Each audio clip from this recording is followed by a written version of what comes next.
Yeah, welcome to another episode of ArtCo Drone Solutions.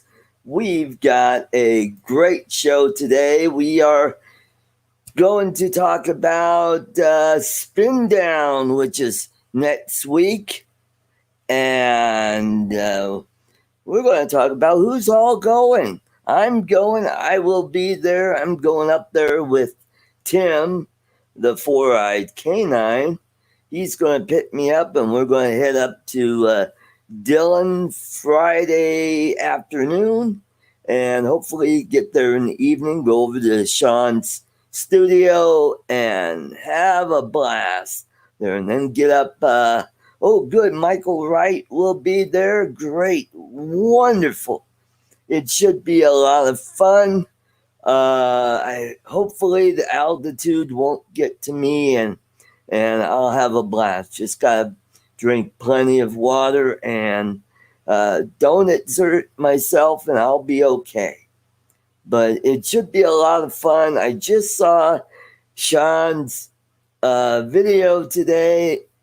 It was awesome about two drones getting lost, and I thought that was really a great video, and Sean did a wonderful job saving both drones, getting one out of the tree that I believe Chris Rollins got stuck in the tree outside of Spin Up Studio.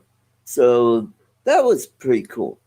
Well, not, but anyway, but it was a great video. And then Ken Heron lost his FPV drone in that little drainage pond near those business buildings, and thankfully he was able to retrieve it the next day. Hey, I want to welcome Margie Malaya Vlog.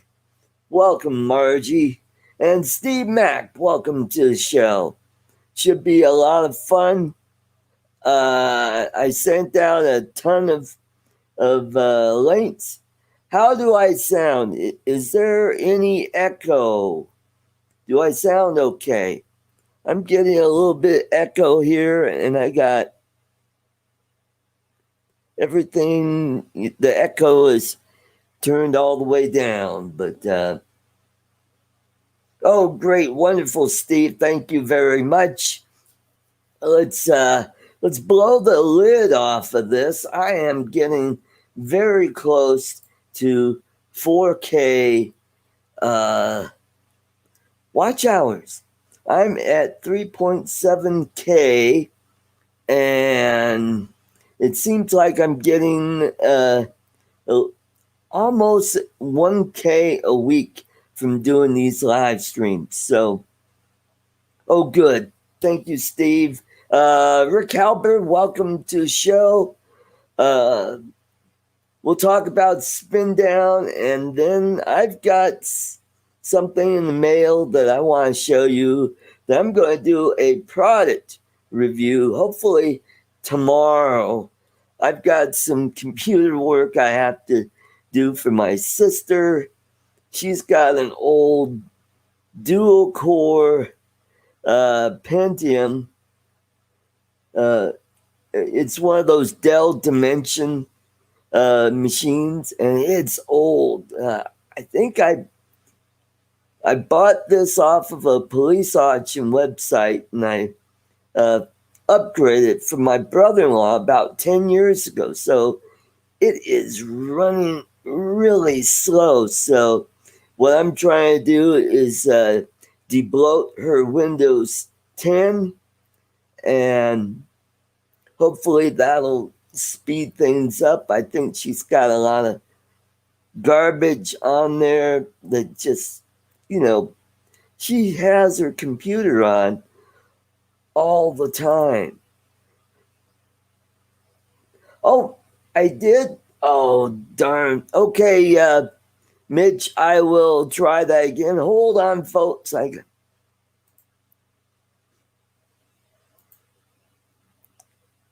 Ah, okay.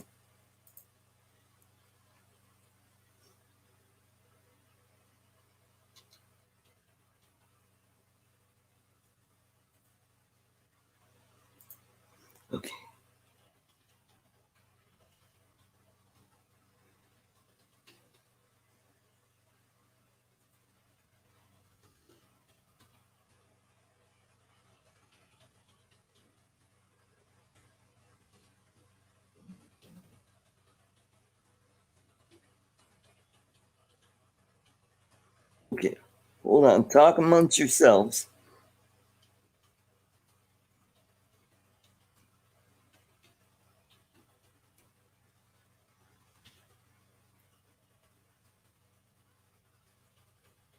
All right. Okay. So almost there, and I'm trying this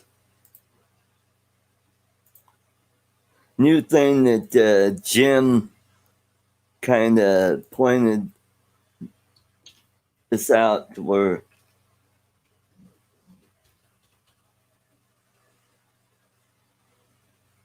okay, there we go.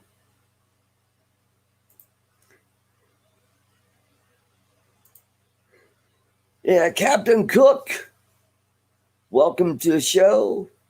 Phantom Flight 101 Herman, welcome to the show. Let's see. Howdy. Mitch, I sent everybody a link, and hopefully we'll have some people jumping on shortly. Hey, Herman, I just want to do something really special for you because today is your special day, and let's get right to it. Happy birthday to you.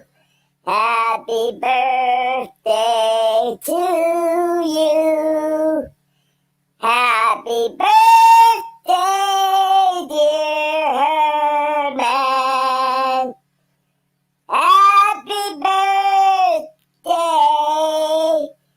to you. Happy birthday. Bye. Happy birthday, Herman.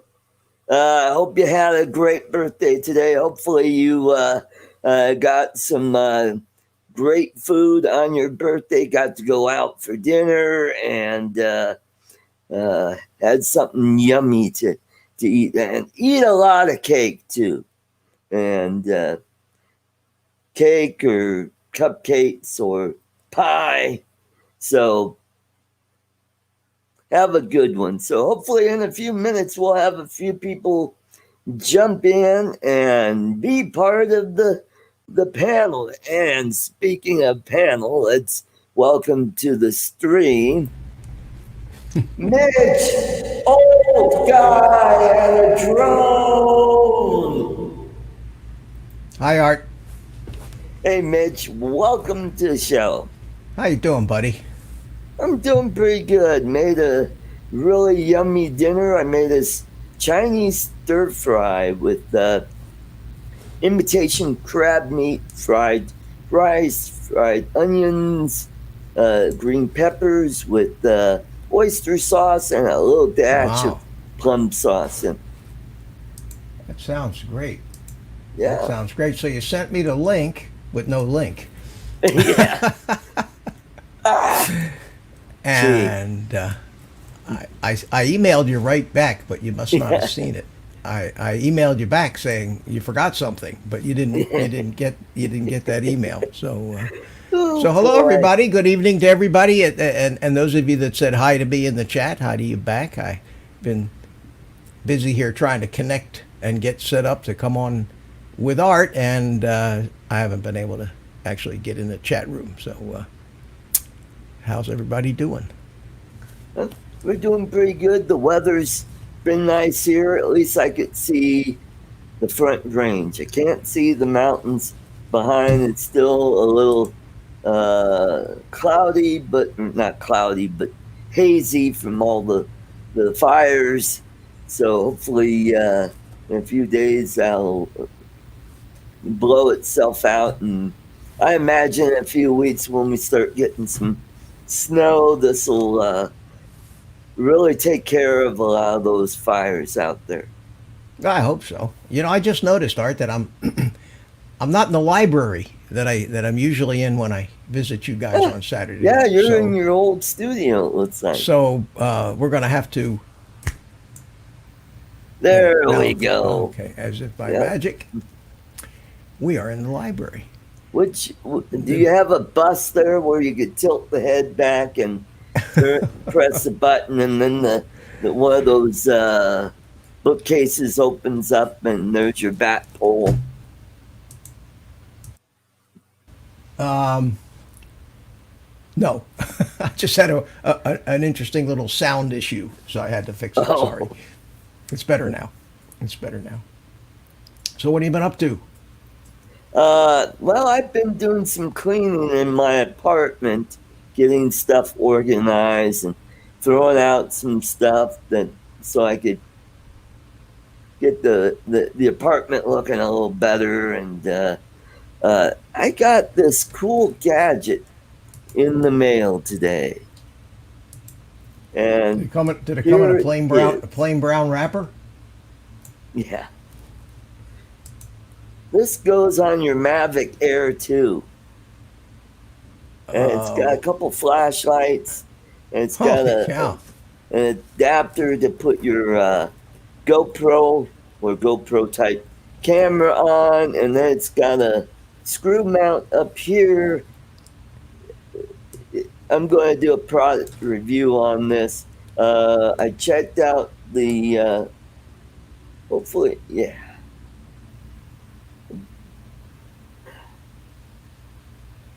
Yeah, here.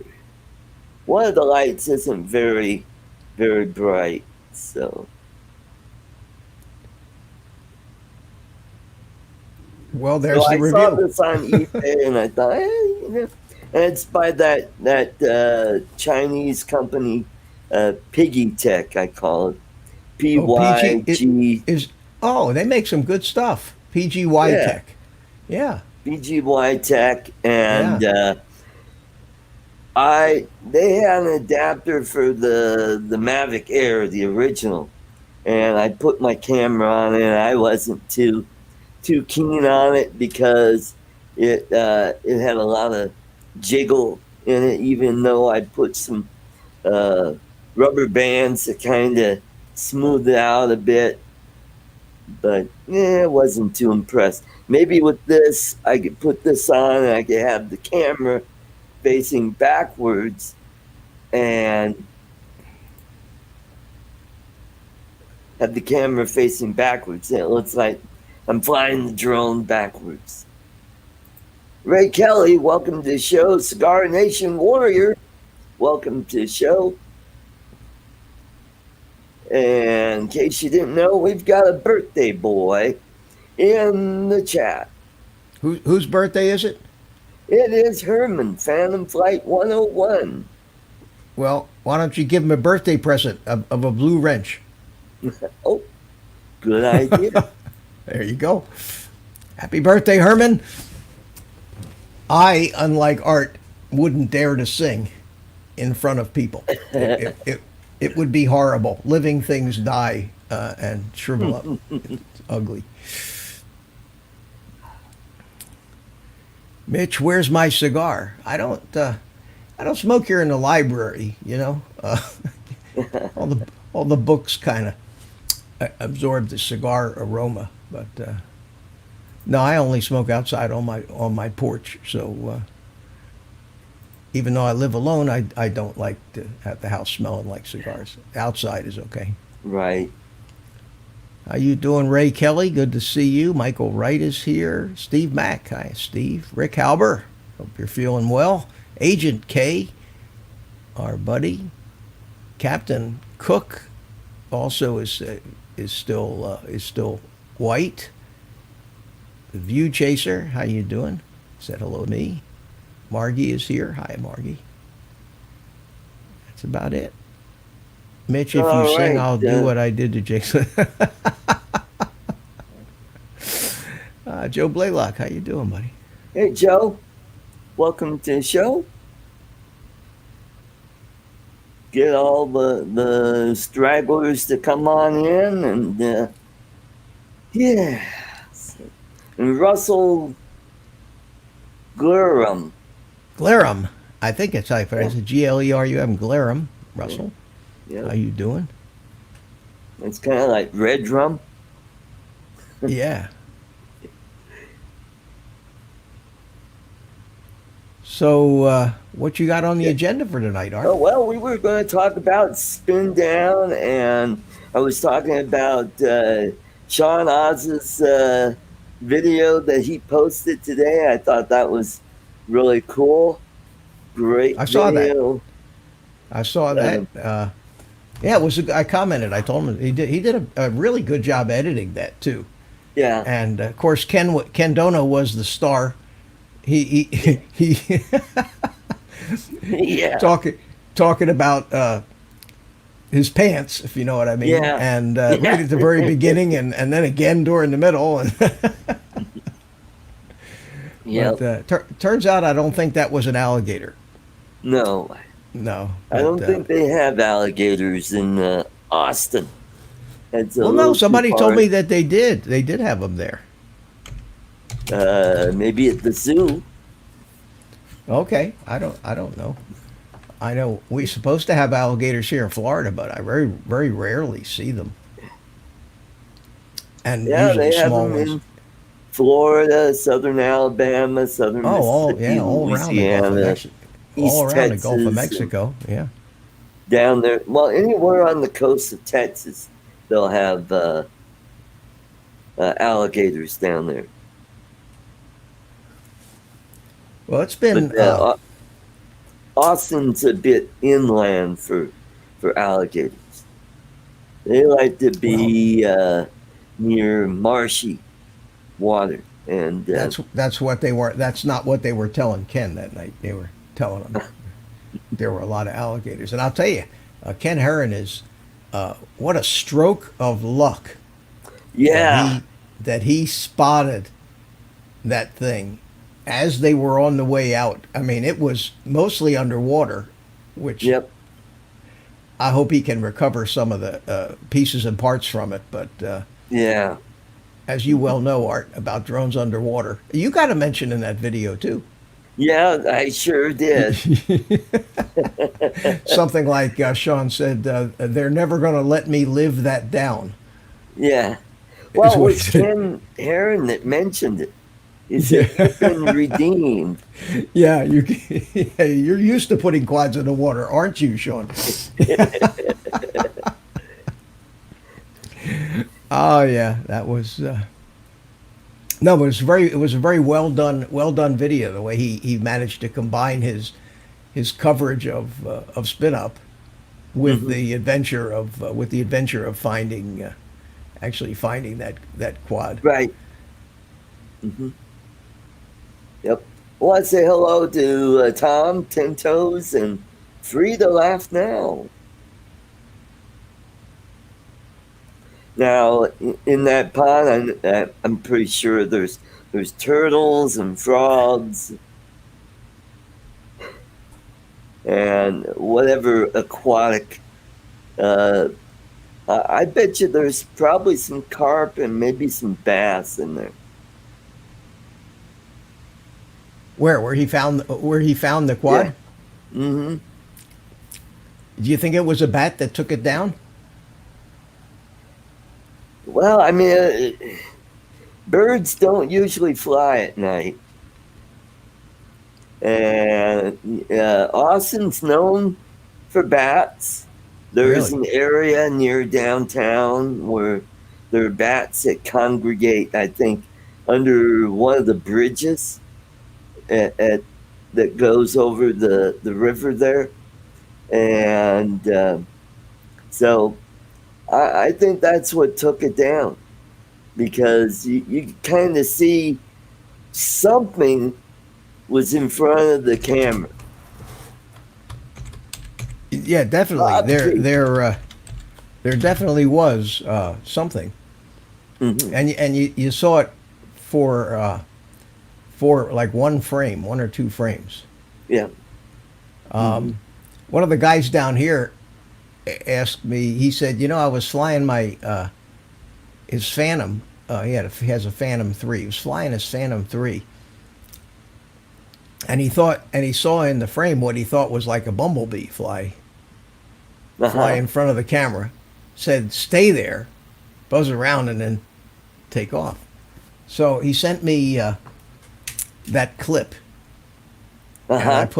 put it in an editor, and I found the bee, and it was tiny. So I went ahead and just blew the bee up real big, and it was kind of blurry, but and then with keyframes, as the bee moved, I kept moving the picture around to try to keep the bee in the center of the frame. I managed to come up with a couple of second clip of Wow. of that bee. I don't know if I even have it, if I remember where I put it, or if I even saved it. Let me look. Hey, we got Cigar Nation Warriors. He's going to be at Spin Up next week. It's been Michael down. Wright. You guys are getting your ups and downs all mixed up. Spin down next week, Art. Spin. Oh, yeah. Oh, boy. Spin down. Spin We're down. going up to spin down. There you are. All right. And Grant, Mr. Stay Drunk, is here. So we've been, we got doing? someone from Right. Australia and the Philippines.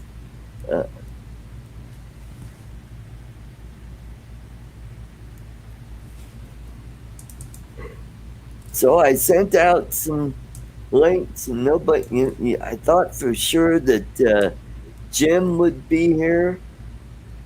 Well, you sent out links. You sent out links with no links. Well, I redid it, and I said, "Here's the link to ArtCo." Jim kind of showed me how to make a list, and then you could put automatically put everybody in here, and then all I have to do is one blast rather than go through and say, "Here's the link. Here's the link." Okay, let's. I just shared that with you. There it is. So, Oh, oh, see the bee? Yeah. Wow. and, That is a bumblebee. Wow. and when I had to slow it down so slow that each frame was stretched out to half a second. That's why it looked like it was coming in jerky. That was each one of those frames. I don't know if I have any more, or if it just flies away. Well, I think I that is left cool. it. I left it sit there for a minute, and then it flew away. But I had these different frames here. Let me slide this down. Where he was coming in. See him out there flying up to it. Okay, He well- kind of just hung. He just kind of hung in there for a while. Yeah. All right, so and I just kept moving the picture around as he was coming in closer. See, that was all done with the Probably editor. wondering, Anyway, what the heck is that? that was kind of fun. Anyway, Okay, I'd Ray, forgotten I all- will send you a link. I had forgotten all about that, and I can't stay real long tonight, Art. But I did want to come in and stay with you at least until you got a crowd in here. You got some more people. Okay. Well, Yeah. thank you for letting me know about my little faux pas there. That was that's okay. my first attempt at doing that.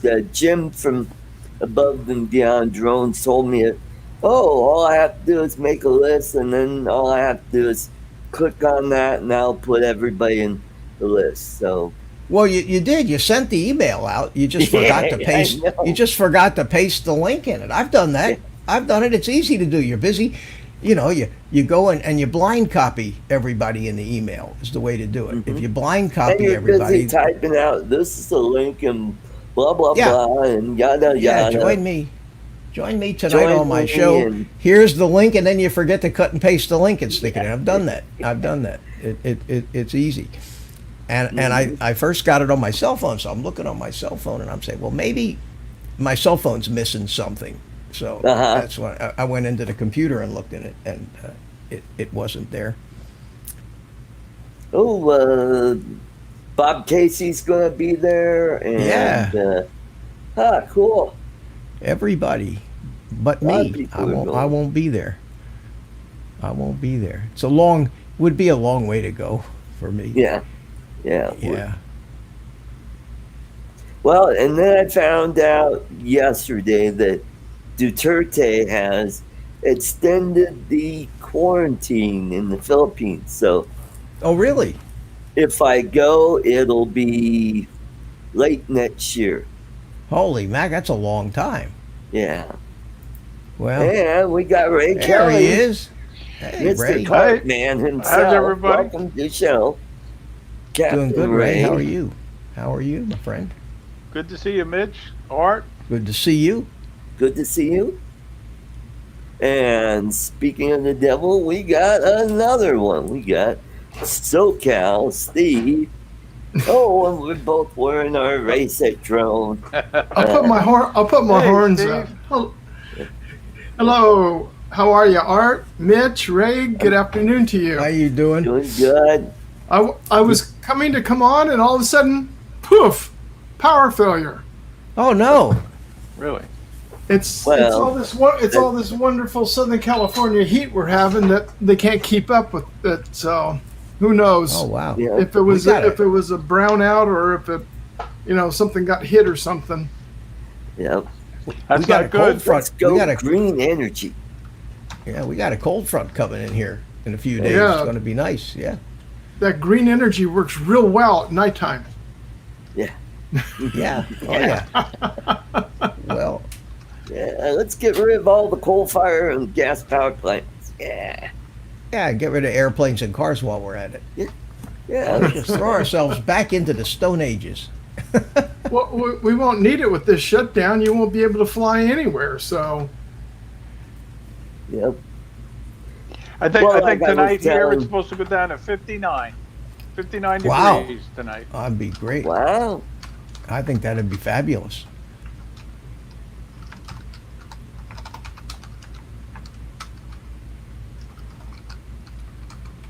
Lon Denard's here. How you doing, Lon? Lon Denard, welcome to the show. And here is my Teespring. If you'd like to purchase a t-shirt, mugs, you know what? I might even do, I'll have to go and make an ArtCo mask. That'd be cool. A what? Oh, a mask. Yeah. Oh, Yeah, Teespring is allowing you to make masks now. I think Lloyd was talking about that's making right. He a was. grumpy Yeah. blogger right. mask. Yeah. Yeah. I don't want to that's do cool. anything to encourage more mask wearing. To tell you the truth, Yep. Hopefully, you know what's really they what was funny? come up with the vaccine and yeah, And here's my and then tip. and then they'll talk, and then the politicians will try to keep us from getting the vaccine so they can keep this thing going for a really long time because they love it. Oh yeah. My son and I, my son was over yesterday. I had a little plumbing repair to make, so I went and figured out what I needed, and he had his truck here, and and we had to go to Lowe's, to buy some fittings. So Right. we both jumped. He will not wear a mask. He's just that upset about the politics of this that he just basically he keeps his distance from people, but he is just not going to be told. He won't go in anywhere where they won't let him in without a mask. He won't go in. He just said, "Okay, I'll go somewhere else." And there's a funny side story I'll tell you after this is over. I told it already on my stream, but so we jump in the truck. Don't think anything of it. We're talking about things. Neither one of us had a mask. We got out of the truck at the Lowe's parking lot. We both parading into Lowe's like normal, no masks. Didn't even think. no mask. Walked up to everybody in the place is giving us dirty looks. We don't even notice. We have no masks on, and the guy who waits on us is backing away from us. Didn't even think about it. And it wasn't until we were on the way out of the store with the purchase in hand that it dawned on me. Neither one of us had a mask on. No mask. No It's mask. like you got the plague. No mask. You got Yeah. the plague. Yeah. Oh, So- the Black Death. But if anybody says to me something about a mask, I've already got my answer already in my holster, ready to bring out anytime I need it. And the answer is, had it. I already had it. I had COVID. I'm Okay. immune and I can't spread it, so I don't need a mask. How about you? That doesn't work Why not? because it doesn't mean it. You can get it again. That's been proven. Well, it's my See? story and I'm sticking to it, Steve. I like my I son's like the story better. story, but I hate to bump your bubble. But yes, My you son- can get it again. My son, well, you can get a cold again too, for that matter. You know, And you the can flu. get the flu. Yeah. My son, I told this story once, but I'll tell it again. My son went into the doctor's office. His wife was having a problem and something, and she had back surgery, so she needed him to help her walk. So he goes in there and no mask. So the nurse comes up to him and says, "Sir, you can't come in here without a mask." And he said, "Well, it would be illegal for me to be wearing a mask right now." And she said, "Why?" He said, "Because I'm carrying a gun in my knapsack here, and it's illegal to wear a mask when you're carrying a gun." And that was all she said. She just turned around and walked away, but that was the end of it. Yeah. Now he has a permit. He's allowed to carry the gun, but evidently there is something in the law that says if you're carrying, you cannot be wearing a ski mask or or covering your Any face face in any covering. way. Yeah. So it's great. Another great excuse to keep in mind. I know it used to be that way here in California. I'm not because I don't have a permit anymore, but because back in those days you had a permit, you had to renew it every single year when I had one. Really, Yeah. that's terrible. They give you like 8 years here in Florida, 7 or 8. Every time I get the renewal, I look at the date and I say, I wonder if I'll still be around by then. Well, I went I over, want to say over hi to my to friend's Fly house High today. Ireland, UK, RC Mania. And Wow, now there's a name to have to type. Holy mackerel! well, thank God we have ampersand, and then the first two ampersand, letters, yeah. and boom. Hello, Gareth. That's easier. That's who Fly High Ireland is. His name Oh, is Gareth. Gareth. Okay. Yeah. Mhm. Michael Jody, Wright says what's they have open what's carry Fly in High's Texas. first name? Gareth. Okay. Yeah. I'd like to I- see I him have went over open to my carry here in friend's house. Florida. Today, and what I do is I just ask them, "Do you want me to wear a mask?" And both of them had said no, don't bother. But I have it right in the car just in case. Yeah, I keep mine on the, but we weren't in my car. I keep mine just on the passenger seat. The thing has probably got more bugs and germs and dirt on it. Then I'm probably better off without it than I am with it. But for me, it's a show. It's just a show to keep people off my back. 4 Yeah, Steve. hours. That's Yeah. That's the active time you're supposed to replace your mask every 4 hours. Yeah. Huh. I've had this one since the beginning. but 4 months. but no, 6 months. But it's an N95 mask. And N95 does 0. And I also have an old, probably 5-year-old N95 respirator with the little valve in the front. Oh, yeah. That I bought for when I was building things and sanding drywall and to keep the Right. dust out. It was never about disease. And those things, they don't do anything for anybody else because everything you breathe out goes out the hole. Yeah. It only filters. So you see these people running around and they got those plastic valve things all over their masks and they think they're protecting the other guy. No, those things are to keep the dust out of your lungs. That's about it. Well, a majority of them, Mitch, they have carbon filters in the inside. So it's going through a carbon filter when it's going through. It's got a filtration system if they're using it properly. Probably, a big not mine. If. Mine has had a rubber flapper valve. Yeah, yours was construction. The air mask, could get yeah. construction. But it was an N95 though. It was designed to take out that small particle like drywall dust, things like that.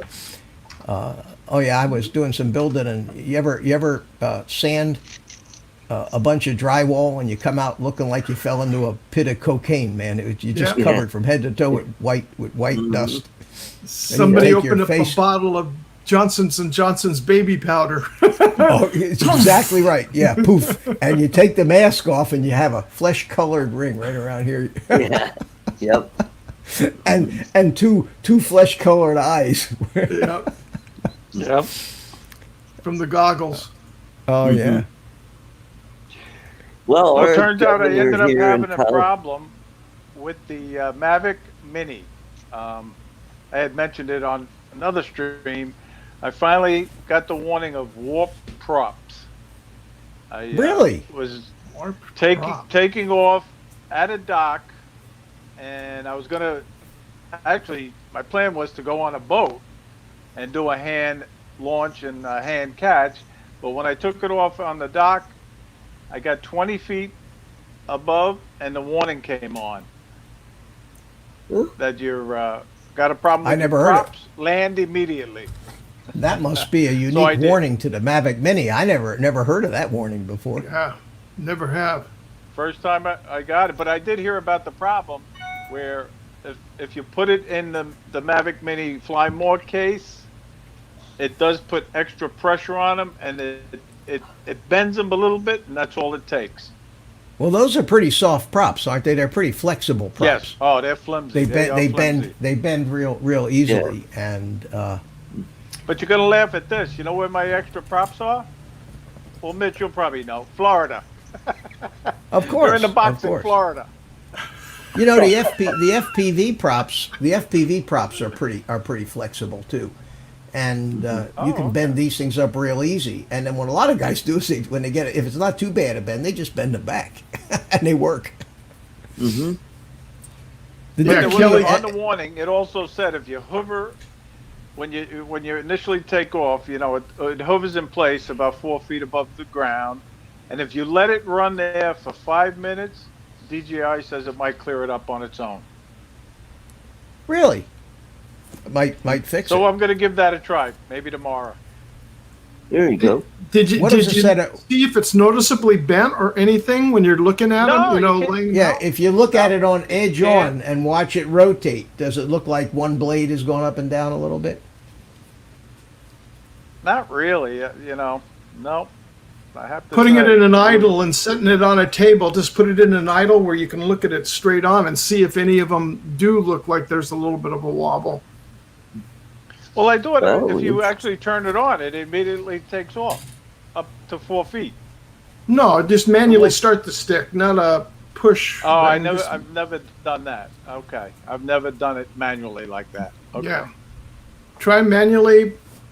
It should be the same. You just both sticks in. You start up, just let Right. it idle, but put it on a table so you can stand away and look, and then see if it's just flat or if it's a little bit of wobble. You know, like Mitch was Okay. saying, Right. because it'll stick out. You can see it really quickly.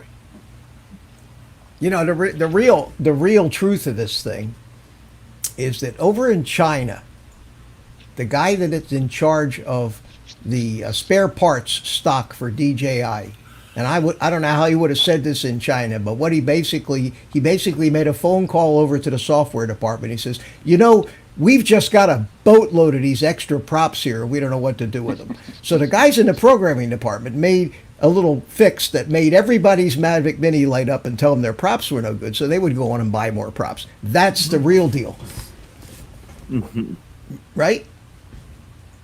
Well, I was talking to You don't get Marcus it. Crawford, What? and Marcus had said that DJI realized there's a mistake in this case, and they actually made a modification to the case.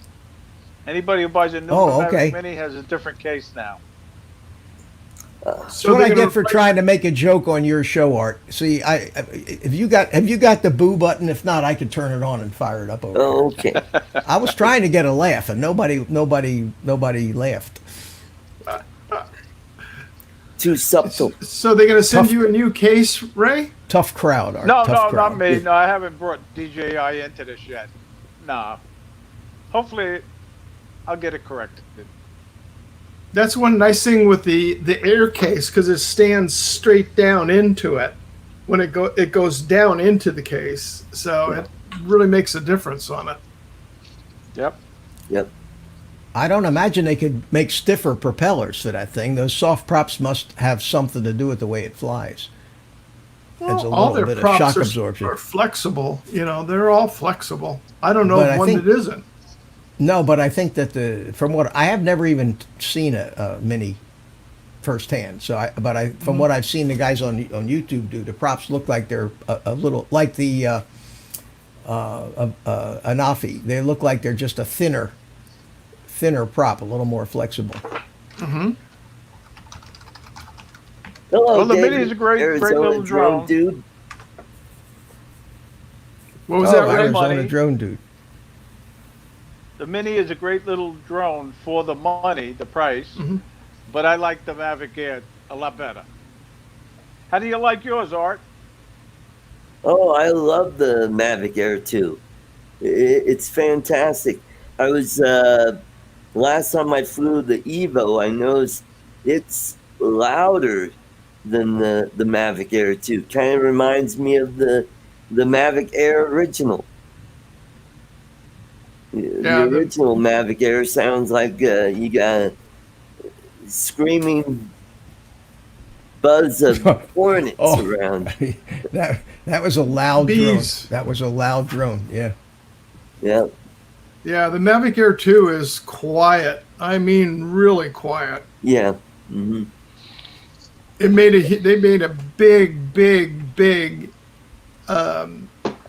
improvement on all the drones by that noise level. Because I don't know Right. of any drone that's out there that DJI makes it's that quiet with their props. Now my Mavic Pro, my original, I bought those master air screw props for it. It's quieter, and I'm almost getting almost a minute longer air time Really? for my flights out of What them. color are they? I have two, black and orange, Which one gets better mileage? both the same. Oh, okay. You ain't Hey, I gonna wanna catch say me on hello that to- comment. I was Yeah. trying. I was going for it. Hi, Sunrise Water Media. Welcome to the show. You know that master air screw company has been around forever, because even before we used that was that and APC. Those two companies made all the props we used to use on RC airplanes back in the day. So it's kind of fun for them to see them actually making drone props now. Yeah. Speaking of back in the day, did you guys saw Ken Herron's show on Thursday, right? Yes. Okay, when he Most was of it. doing the call in stuff, where the guys called in. Do you remember Oh, that part yeah. of the show? Yeah. Yep. There was a guy on there named Scott from SKS Media. Yeah. Remember him? Remember those Not all really. those Yeah. jet? Well, at any rate, that was Scott from SKS. And do you remember all the jet footage I showed you of me flying my jets at these different events? Yeah. That's Yeah. who took that. Scott is the guy that took all those videos. His company Oh, back then was okay. SKS Productions. Oh, And what he did for years and years and years was just go around to RC events and with some pretty good cameras and photograph all these things and make videos and then put them, first on tape and then on DVD, right. print up a nice cover, and all the guys who were at the event would buy them. So Buy 'em. Yeah. yeah, and what a shock it was to see. I hadn't seen him in at least 15 years. Right. And I almost didn't recognize him. I didn't get old, but he got old. I don't know what happened to him. He got much older, So I'm hoping that I do see him around somewhere, or I may actually look up his channel and drop him a note, There you and say go. hi, because I'm sure he'd remember me. We always had a nice little chat at every one of these jet meets. But that Right. what a small They'd world. probably when you be think glad about to it, hear isn't it? from you. Yeah, it's a small world. It really is. Either that or you get blocked. Yeah. Oh shit! Not him again. Yeah, I was looking up. I was talking with Chris on the phone here this earlier this afternoon, and Chris Hope, and I was checking on the weather, and the weather has gotten better on the forecast. There's only a 10% chance of rain on Saturday now, and a 20% on Sunday. Up in Colorado for Dillon for SpinDown. Right. And the temperature, and what's That's the good. temperature supposed to be? In the high 60s, low 70s. Wow. Considering Wow. the altitude, you're lucky. Yeah. You know, it's very easy. Right. Wasn't it last week with that they had a 30-degree morning out there? Or Yeah, something we like had, that? Yeah. had snow, right? We had 3 inches of snow up there. Yeah. Yep. What's the altitude? We Like had 9,000-10,000 about- feet? Nine- 10,000 feet? Yeah. 9,000 for Dillon. Yeah. That's up there, man. That's Let's up see. It's supposed to be for next Saturday. They're predicting 67 degrees. Wow. For a high of 67, low of 43, and on Sunday a high of 61 and a low of 41. But Friday, for those coming in early, it'll be a high of 70 and Right. a low of 47. Are you going, Steve? I was up until Oh, that's right. the city gave me the you know what, and they pulled my wife's vacation time off. Oh, wow. Yeah, I'm going up there with Tim, the four-eyed canine. Four-eyed Right. canine is taking me up there, and It was I'm li- leaving right after work. As soon as I get It was home. limited and- to 50 people, right? 50? Right. Yeah, there's still tickets available. Some other people must have dropped off because I know it was sold out. Yeah, it was. Hmm.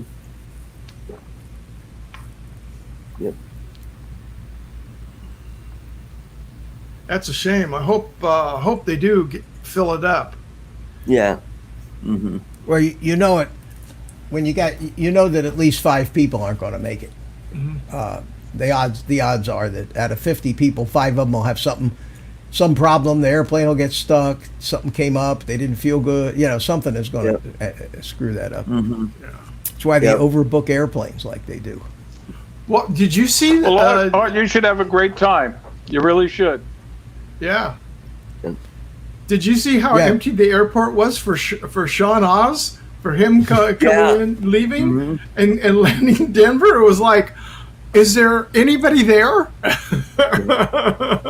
Yeah, and his plane was packed too. So they're taking a lot of the planes out, but they're packing more people into the flights. But there aren't a lot of people flying these days because of this whole thing. A lot of people are paranoid about flying these days. So Yeah. And That- plus, and that's an why- American leaves a center. I think it's American that leaves a center row on the 737s. So you're sitting 3 on each side. They're leaving the center row open. oh, I okay. think they're all Okay. doing that. I saw a special. I saw a video on YouTube that showed how they put these airplanes in mothballs that they're not using, and what they have to do on a routine basis to make sure that they're going to be ready to fly. It probably costs more to keep the stupid airplane in mothballs than it does to just put it in service. It's crazy. Once a week they got to go in and fire. They got to go into the thing. Not only do they have to wrap it all up and wrap up the engines and cover the windows and do all that, but once a week they have to go in and fire up all the avionics, and then they have to once a month they have certain inspections, and then it's a week job to get it out of mothballs again and re-inspect it and get ready to fly it. Sure. And there's a ton Yeah. of airplanes right now that are just Yep. sitting. How they going to Michael's survive? Michael's going from Dallas Fort Worth for 175 round trip, center Right. row open on Southwest. Good for you, Michael. Yeah. Well, yeah, you go over here, just inland here to Victorville and out to the desert. They have the old Georgia Air Force Base. It was a tactical command base. That's where I went through for my flight training. They up there, it's turned into nothing but a commercial, like Mitch is saying, just a mothballs place that's sitting, but not mothballs. They're active aircraft that they put out there for storage, and the place is filled. You drive up Highway 395, and it's just rows and rows and rows and rows and rows of commercial aircraft. Wow. A lot of money sitting there, and these are 787s and new Airbuses. These are not like the graveyard that you see in the desert with all the old airframes. These are the real deal. Mm-hmm. My rent-a-car's costing me more than the flight. Oh my gosh! I can believe that. Yeah, I can believe that.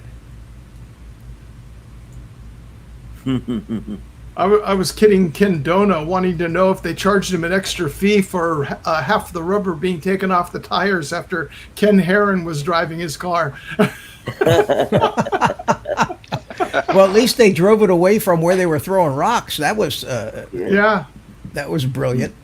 Well, he gave Ken the key, and then he just didn't think about it because his mind was focused on getting ready to start for the show. And then all of a sudden, he heard the noise of the tires lighting up, and then a pause, and then all of a sudden it took off again. He goes, "Oh my God, is it a hit and run out there or something?" And then all of a sudden it dawned on him going, "Oh crap, I gave my keys to Ken." Yeah.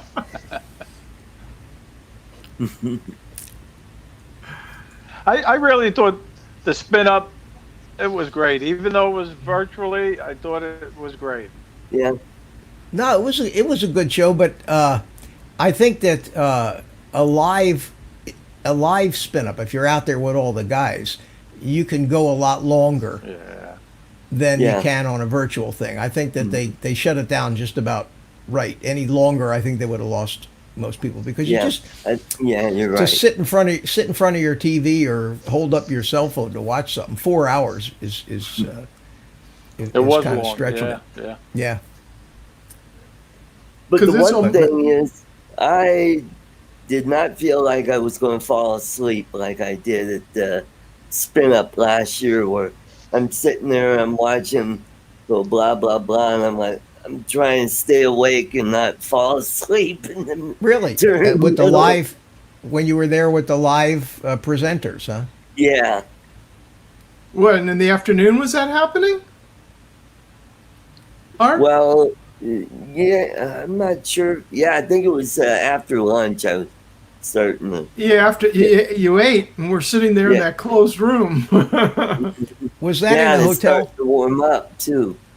Was that a hotel? Was that in a hotel? No, it was holding the Boy Scouts. Yeah. Last year.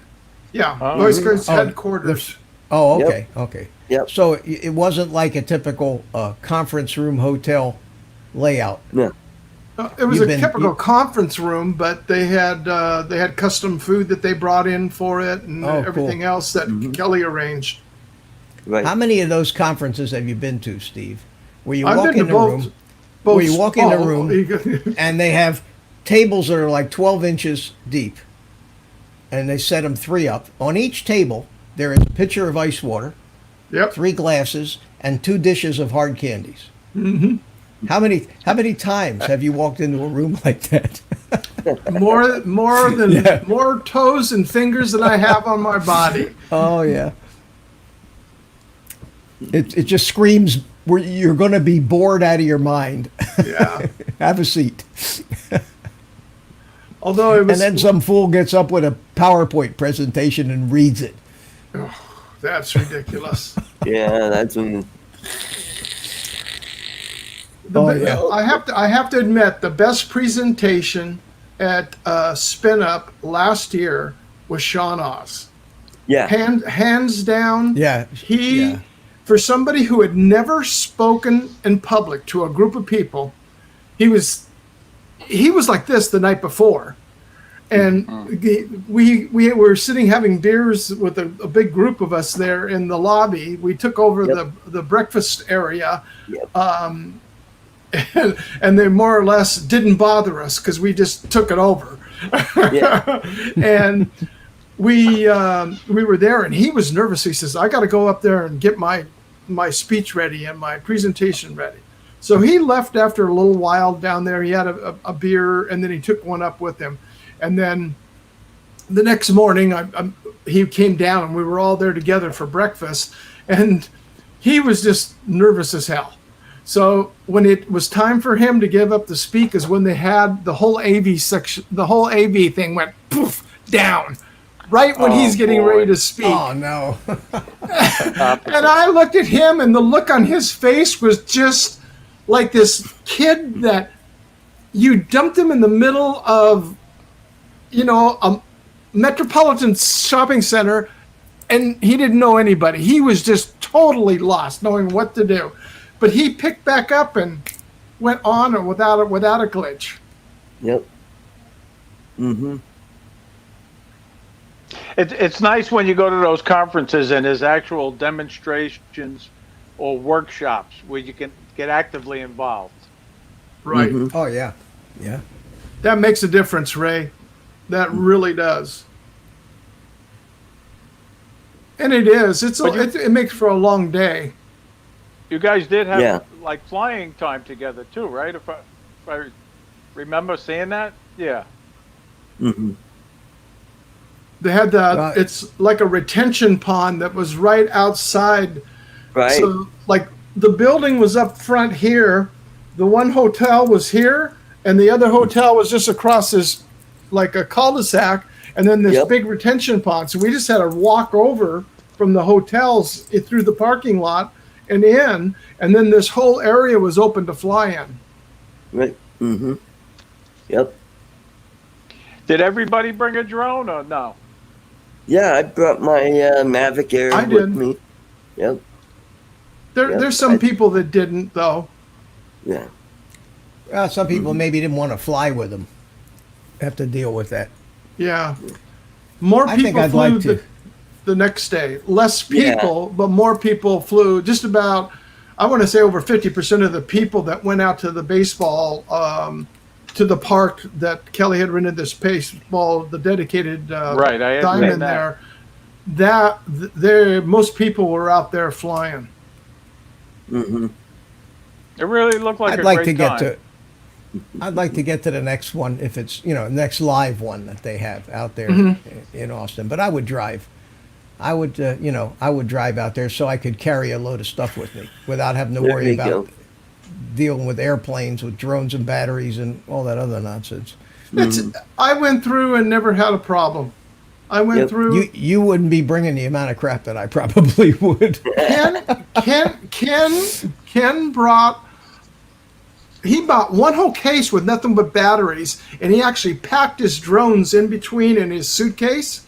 And he hand carried all the batteries on board, and they never even asked him a question. Never said anything, huh? Wow.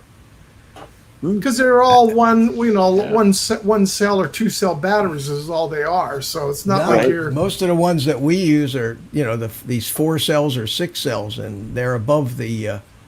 They have to be less than half charge or storage charge. There's certain regulations. I just soon have. Oh, remember when we did Rodney Bell? We told him, you gotta charge those. And he had them all fully charged, and he was ready to pack up and go to spin up This is a day before we were going to be leaving. He had charged up all his batteries. They're going, Rodney, you have to have your batteries discharged down to at least 50%. And his mouth just dropped up, and he goes, what? Yeah. Well, with those Mavic batteries, though, about the only way is just to go out there and fly them down, Well, he did. Yeah. He had a spark. Same thing. Yeah, there's no chargers with discharge. Now, if the Mavic batteries will discharge themselves when they hit their time setting. Yep. But I don't know if the Spark batteries do that as well. Mm-hmm. Yeah. Well, what he ended up doing is he had it out on his back deck, and he just let it run at idle, I think, or he had it hovering. Hovering will do it. Yeah, hovering will eat them up. Yeah. Sure. Yep. Yeah. The chargers that we use for the lipos like this, they all have storage charge settings, which is really nice because it doesn't matter what the battery is. If it's below the storage charge, it'll charge it up to that. And if it's above it, it'll bring it down. So it 3.85 volts a cell, and they should. It would be nice if they had something like that for the DJI batteries, but I don't guess there's enough of a call for it. Yeah. Michael, you're right about Sean not being a great public speaker, but what made his presentation so good, he made it useful for everybody that was there. When you walked out the door, there's something everybody went away with, that a couple of things that were useful to your own YouTube channel and for presentation. And putting a story together and a storyline is what he based the whole thing, because he brought out some of his old videos that he has made from his early days to sit there and say, this is what you're not supposed to do, even though I've done it and we all done it. You start off and you putting a video together. And he brought out some of his worst ones in order to sit there and say, now here's what I did for this. And then he put it together just showing you a clip. And then he showed you the finished product of where he took the clips out along the way. So it was kind of like almost like a hands-on presentation. I mean, he wasn't doing it right then and there. He had the clips ready to go. But that's what made it so good in the way he presented it. Right. Well, he and Ken made quite a pair of co-hosts. This last one. Oh yeah. with the puppet with Bob. Oh yeah. Boozy Bob. Boozy Bob. Was that who was that? Was that B down there? Yeah, that was working Brennan, a puppet. Yeah. Brennan. Yeah. Brennan. Yeah, he did a good job. Yeah, it was funny. That was funny. No, it was entertaining. I watched the entire thing, right? I mean, for the whole 4 hours.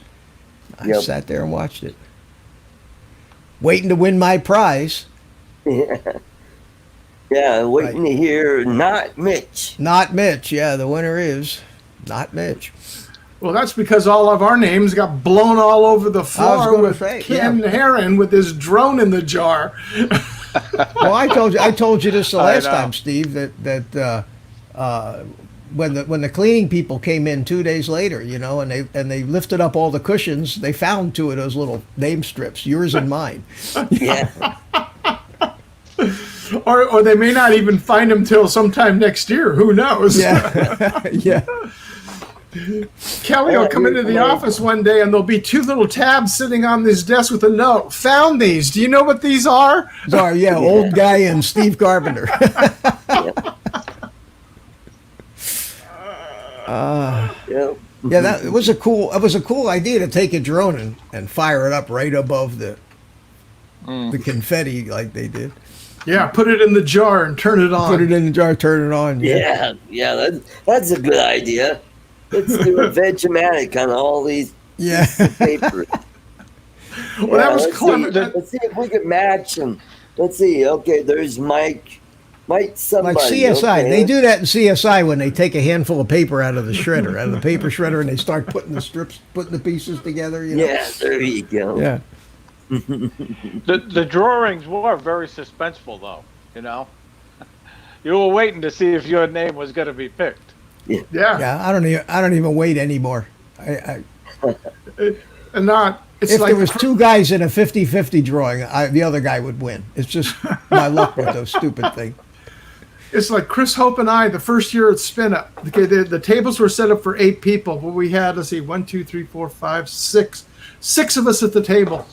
Everybody but Chris and I won something at the table. Our table won more prizes, and we walked. And Chris just kept an eye. We're going, did we do something wrong? Yeah, I have the same thing. We had a cigar club. We used to meet once a month at a restaurant down here. It was a cigar club, and people we had a prize committee. It would be some cigars or bottles of wine or something. And the good news and you bought the drawing ticket for $5, okay? But every prize was worth more than $5, and everybody usually won something because there was a ton of prizes. But invariably, if there was one less person or one less prize than people, I was the one that invariably did not get a prize. Absurd.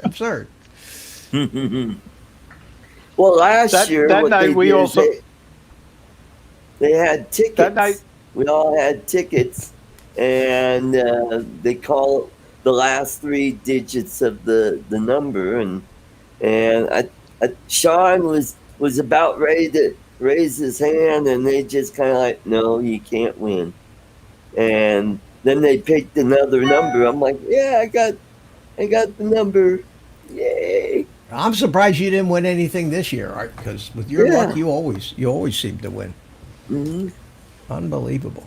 Well, I did get a free Mavic Air too, and an Autel Evo, and the original Mavic Air, and your first Mavic Air, Yeah. Art. Let's not forget your first Mavic First Air. Mavic Air. Was a gift from the gift from the community. Remember that? That's right. That was a gift from that. Thank you, Bill, the drone reviewer, for that one, Yep. huh? Mhm. Yeah.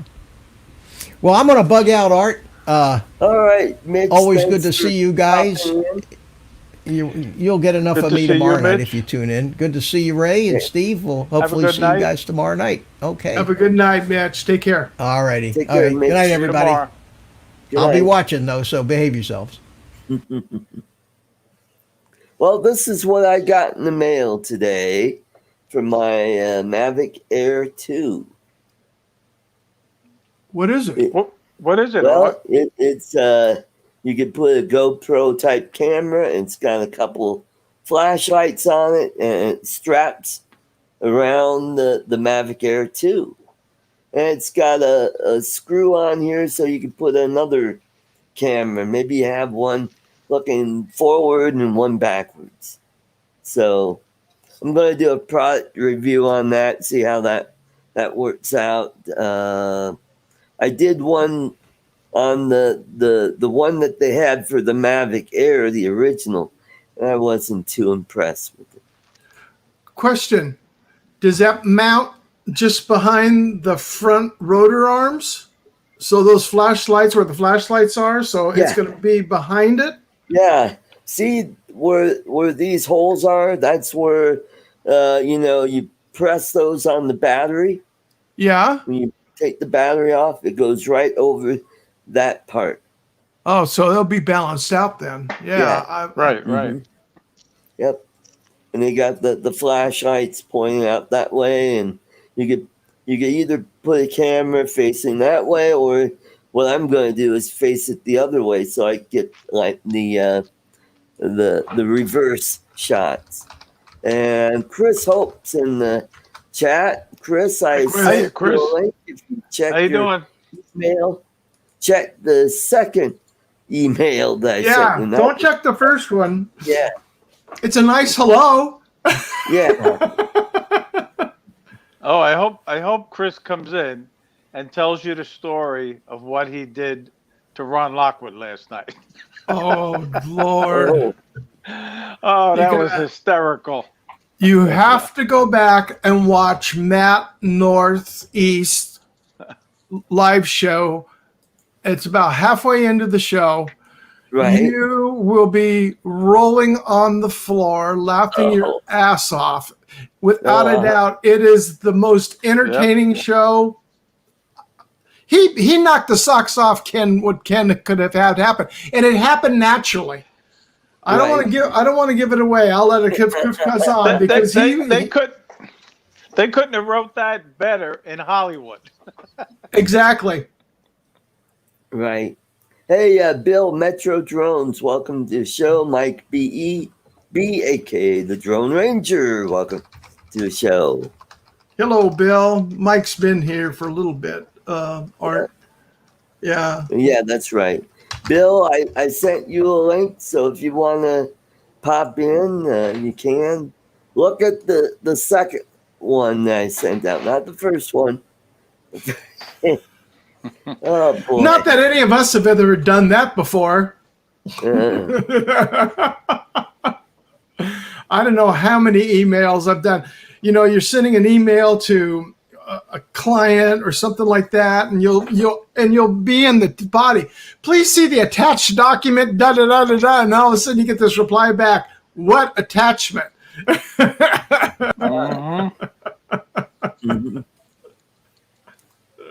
And I think Bill from Metro Drones is going to be here next week. And is Chris coming up as well? Yeah, Chris is driving. He is. Yeah. Great. He's leaving Thursday night. Oh, wonderful. Yep. He's got Hi, Robert. Hello, Robert. He's got a drive ahead of him. Yeah. Robert Glazer just came in, Art. Oh, Robert Glazer, welcome to the show. Welcome, welcome. Excuse me, I'll Hiya, be Bill. right back. How you doing? All right.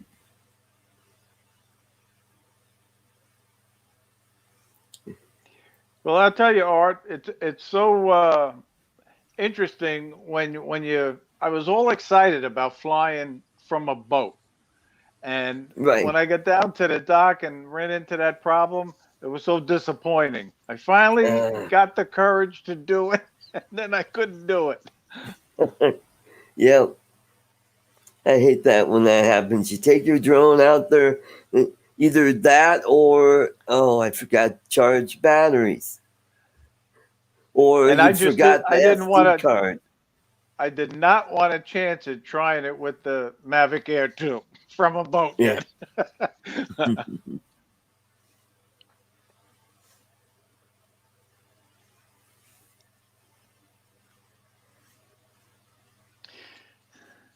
So, But I'm Steve, getting much is that better your- at flying the Mavic Air 2. I really feel comfortable flying that drone. Yeah, It's that very easy to is control. It's another amazing drone. great. Yep, it sure is. Yep. Mm-hmm. Ray, I don't know what it is, but I'm seeing a lag from your audio to your video coming out. Yeah. I don't know Really? when people have talked over you, you start going, and then all of a sudden your voice comes out over it. Yeah. I'm on the iPad, and that could be it. Well, Are you- or if Are you you want, using the mic from here, or are you using the mic off the screen? No, it's plugged in. Yep, the mic right here. Oh, Yep. okay. Really? oh, I should have sometimes tried to do it on the computer.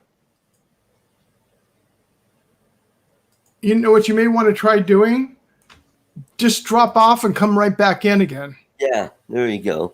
Okay. Close out All the right. tab and then hit the invitation and come right back in again. And sometimes that'll clear it up on an iPad. Yep. Mm-hmm. All right. There we go. Yeah, Yeah, the because The poor guy I gets was try- talk over. yep.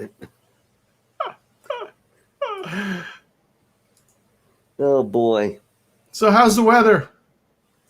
it's been nice. It was a nice day. A little clearer today. At least you could see the foothills, but you can't see the mountains behind the foothills. So let's see if. All right, let's see if that's better.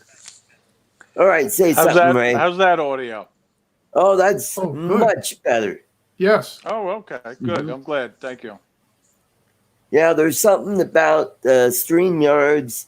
It does stuff like that where, and it's kind of a random thing. Usually happens to Ron Lockwood when he gets in, and he's the one that has to bump out to bump back in to get to work. I thought StreamYard didn't like me. That's all. Well, we love you, Ray. We're happy to see you here. Thank you. Yeah, what was funny is Chris's call was to call up to thank me because he says it's smoky. He can look directly at the sun and not look away because there's so much smoke over his Smoke. hometown. Wow. Yeah. And And you're seeing it down by you, obviously, Steve, right? It's pretty heavy Yeah, down by you. It's actually it's kind of like we're here, and it's like doing this mainly right now. The last couple of days, it's going around us because the one fire is south of us, and then all the rest are north of us. So did you like that stream from the Avalon Hotel? That was nice. Very nice. She does a pretty good job. The lady's name is Laurel. Every once in a while, she'll actually show her face, but most of the time she doesn't. And she also does the live stream for Catalina Island. Okay. And most of the time, it's on every day. Wow. Well, that's cool.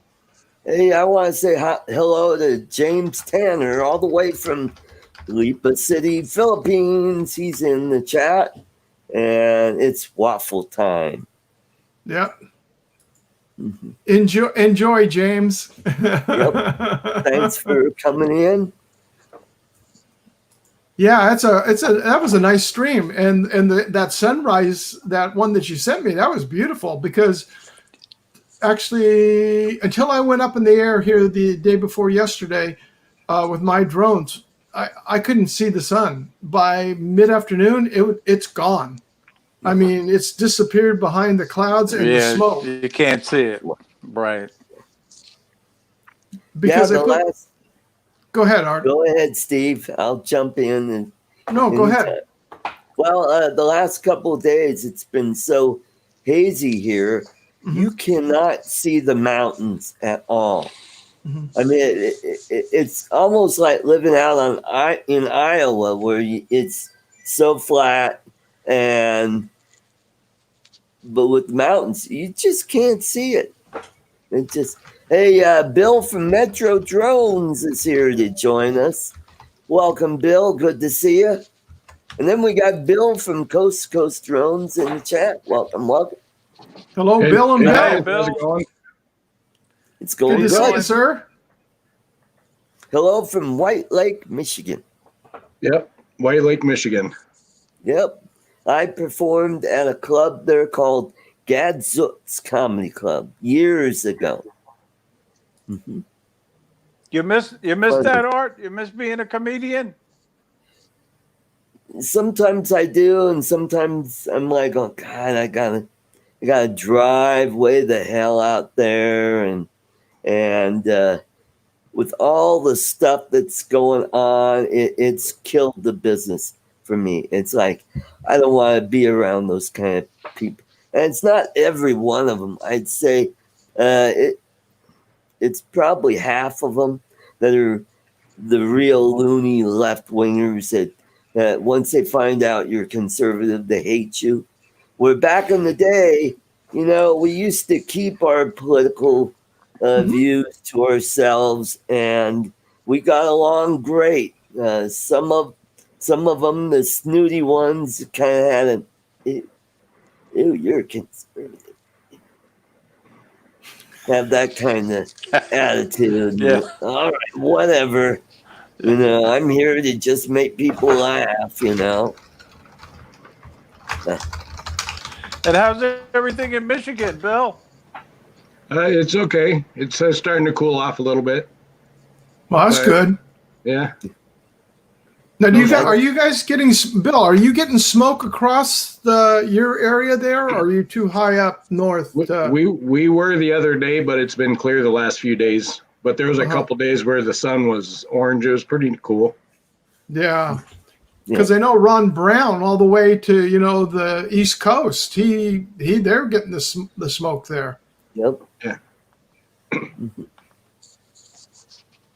But that's a combination of, coming from Washington, Oregon, and then Art over California, there adds to the middle and gives them the range extender and adds the smoke to it and sends it on its way. Mm-hmm. Hello, JSK Enterprise. Welcome to the show. Hey, Steve, how far are the fires from you? They're a ways from us right now, thank God. We're fine. We're probably over 100 and some miles north, and then almost south. They're kind of coming down towards south of us because I'm right halfway in between Los Angeles and San Diego. So I'm right on the coast. If you ever look at a map, the freeway comes inland, and as it hits the coast, that's where I'm at. And but from there going north, it's tragic. I mean, up by Rick Helber and that, Lord, I'm sure he had problems at times seeing across the street. Where's he from? He's up towards the Sacramento area. Because if you look at a wildfire map, I'll see if I can bring one up here. I mean, Washington, Oregon, and California, and even going into Idaho, and then going into Colorado, it is just, you just see all the icons all over the place. There was like 240 some fires here the other day in the count. Yeah, it's crazy. The one gentleman, Leonard Ogilvy, he's like 20, 25 miles from the fires. Yeah. Yeah, where I am, I'm quite a ways from the fires. Most of them are, well, the one in Larimer County, that's about an hour north and west of me, and then the other fires are over on the west slope near Utah, and that's where the big fires are. The one north of Grand Junction is now the largest fire in state history at about 140,000 acres. Yeah, that's terrible. Yeah. You got to give those firefighters a lot of credit. You really do. Yep. Amen.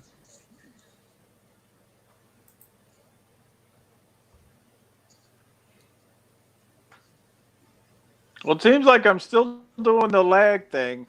At least it looks like that on my end. There's still a little bit of lag there.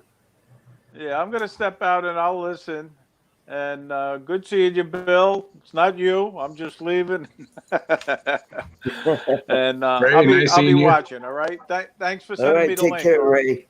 Bye, Steve. Bye-bye, Ray. Take care. Now. Good to see you.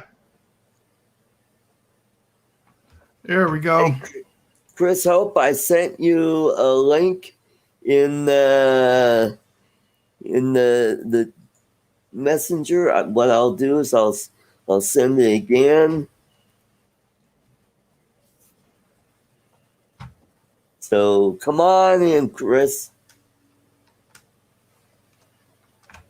Oh, SoCal Steve's got something. Here's something cool.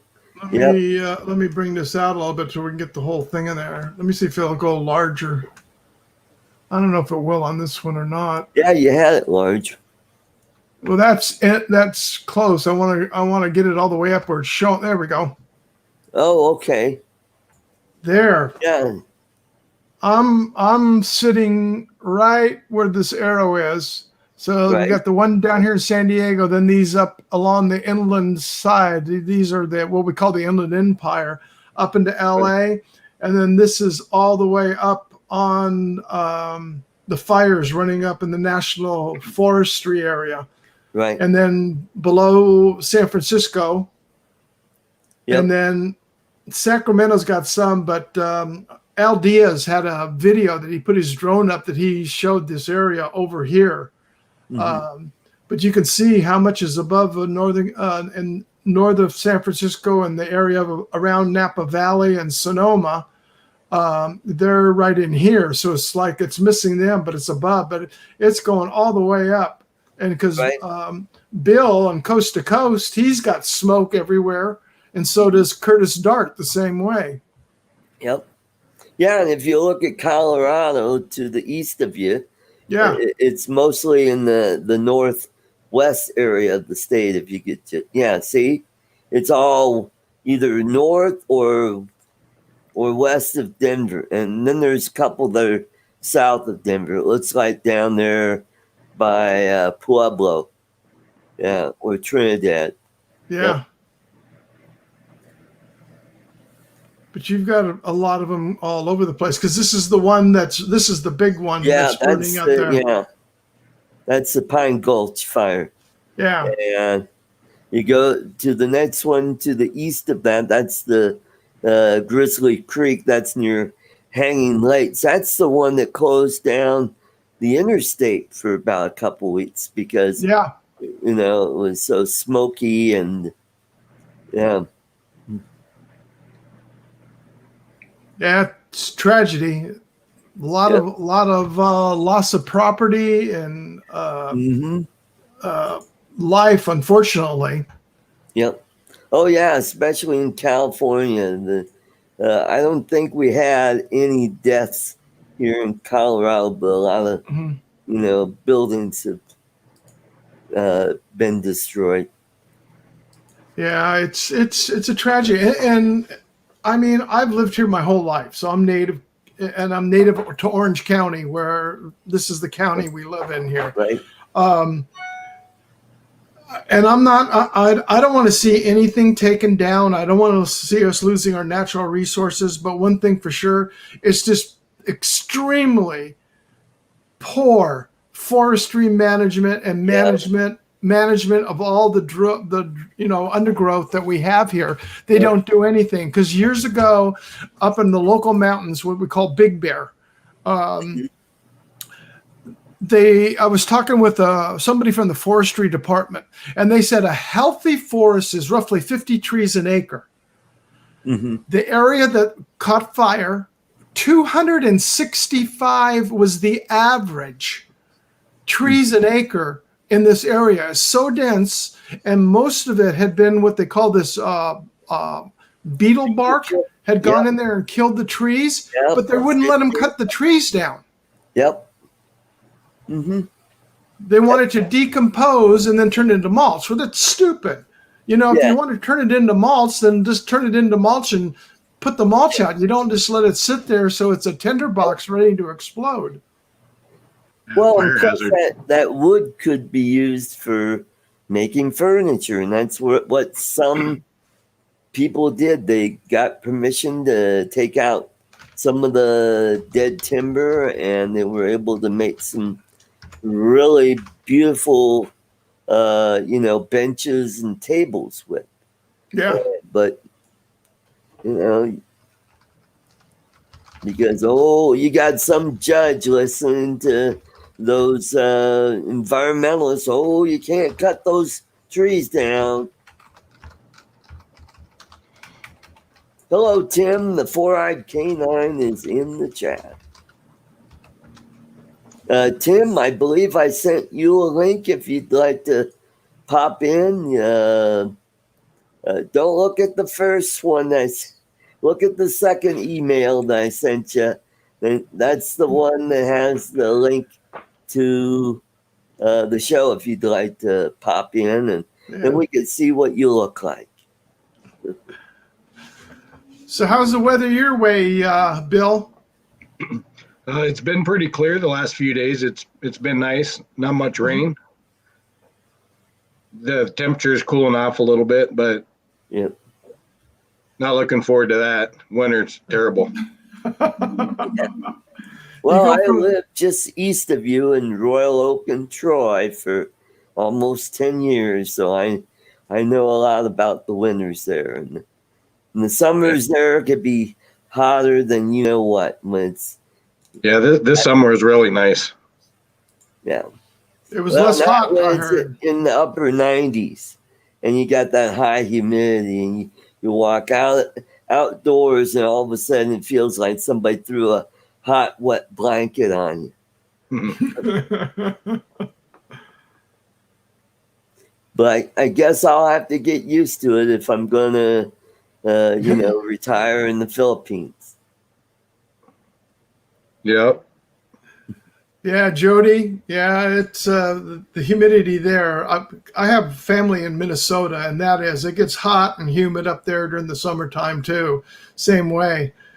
Because they say, well, why don't you come? I says, no, I'll come during the winter. And they go, are you crazy? Hey, we got Mike. Hey, guys. Mike Roach, welcome to the show. Good to see you, man. Good to see Happy you, Saturday. sir. Yeah, every Saturday. I just got home a little while ago. Oh, cool. I think it was the first time going out to a restaurant with my family since all this stuff started. Oh, wow. 6 months ago. I didn't eat. I'm still on the liquids, but I had a couple beers. That was it. James, 91% humidity this morning. But you forgot to say 91 degrees to go with it. Yeah. So was it indoor dining or outdoor? Indoor, because it's pretty chilly here. Right now it's, this place had some warming stations outside. I think they didn't need them on because nobody was eating outside. But you had every table right there. But, it's a place I'd never been before. And Wonderful. they better get busier. They're not going to stay in business very long.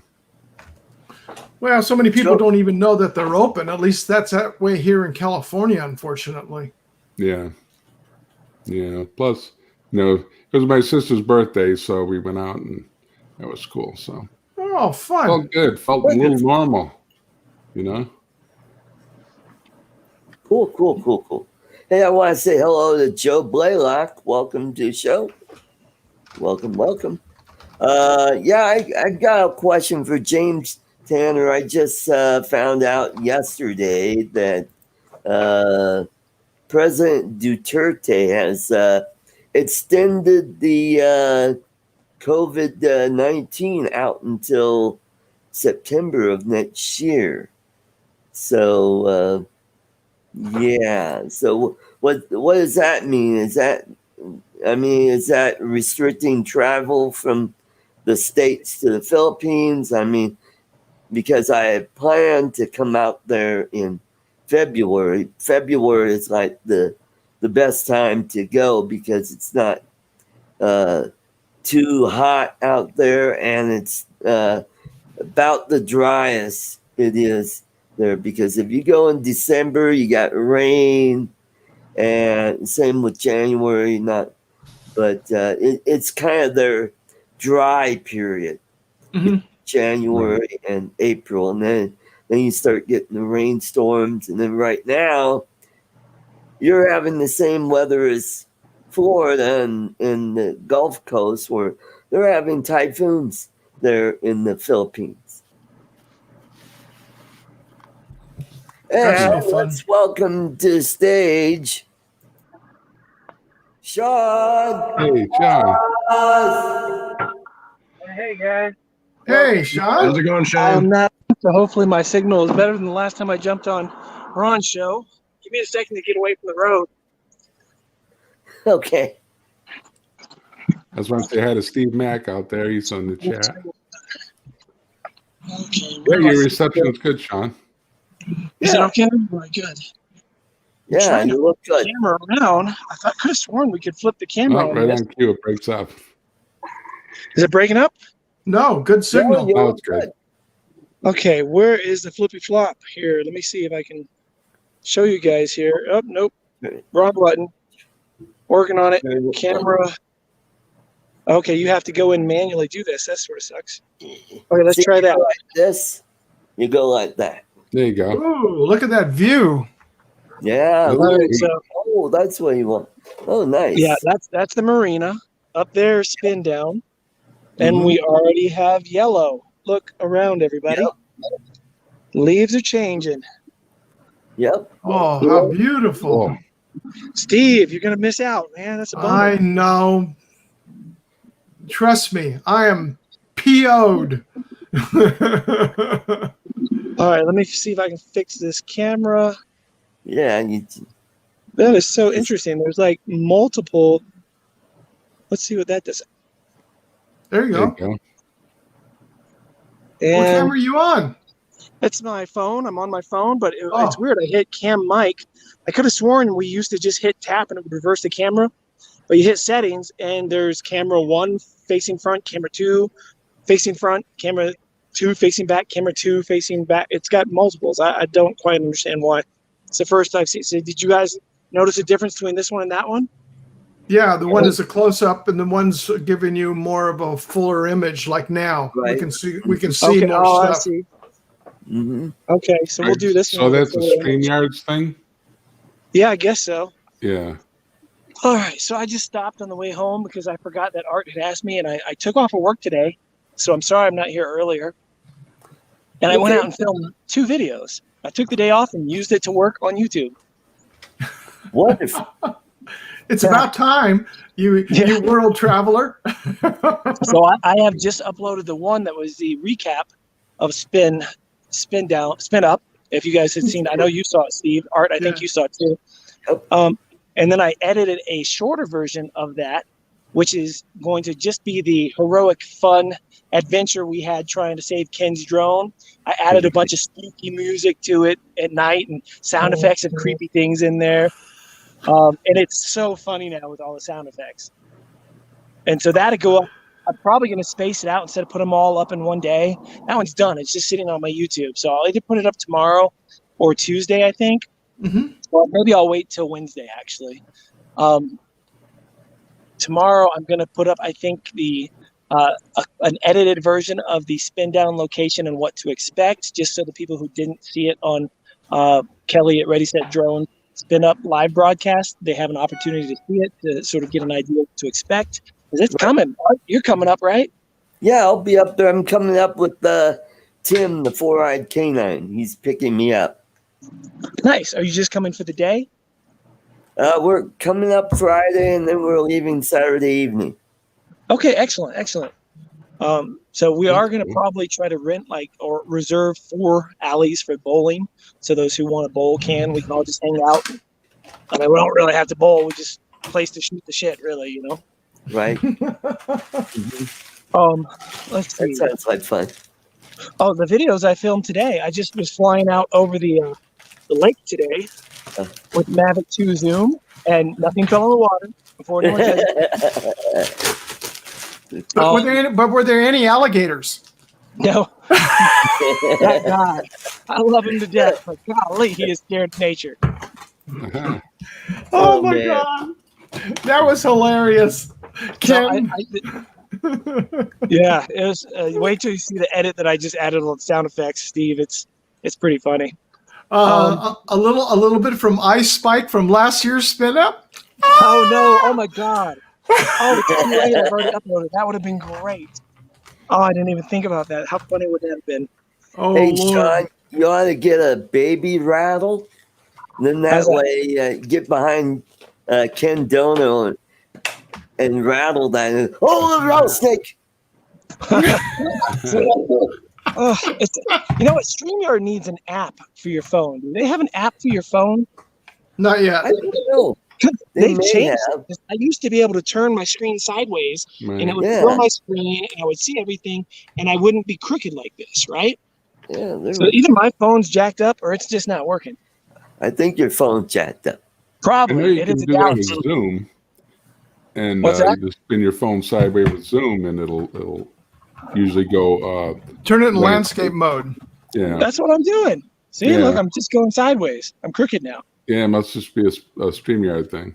Yeah. Either that or I need to do a reset. These Galaxies, unlike when I used to have iPhones, I feel I have to do a complete reset on them every now and then, which I didn't have to do on my iPhones ever.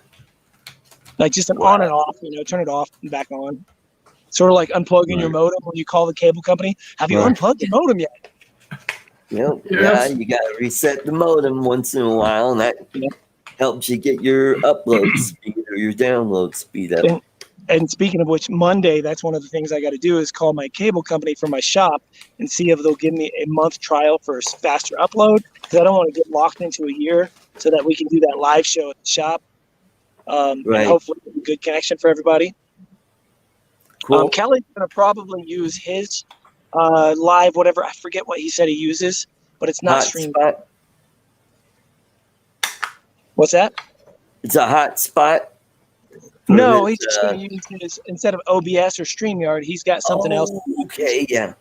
I forget what it's called, though. Oh, the one he uses for the calling.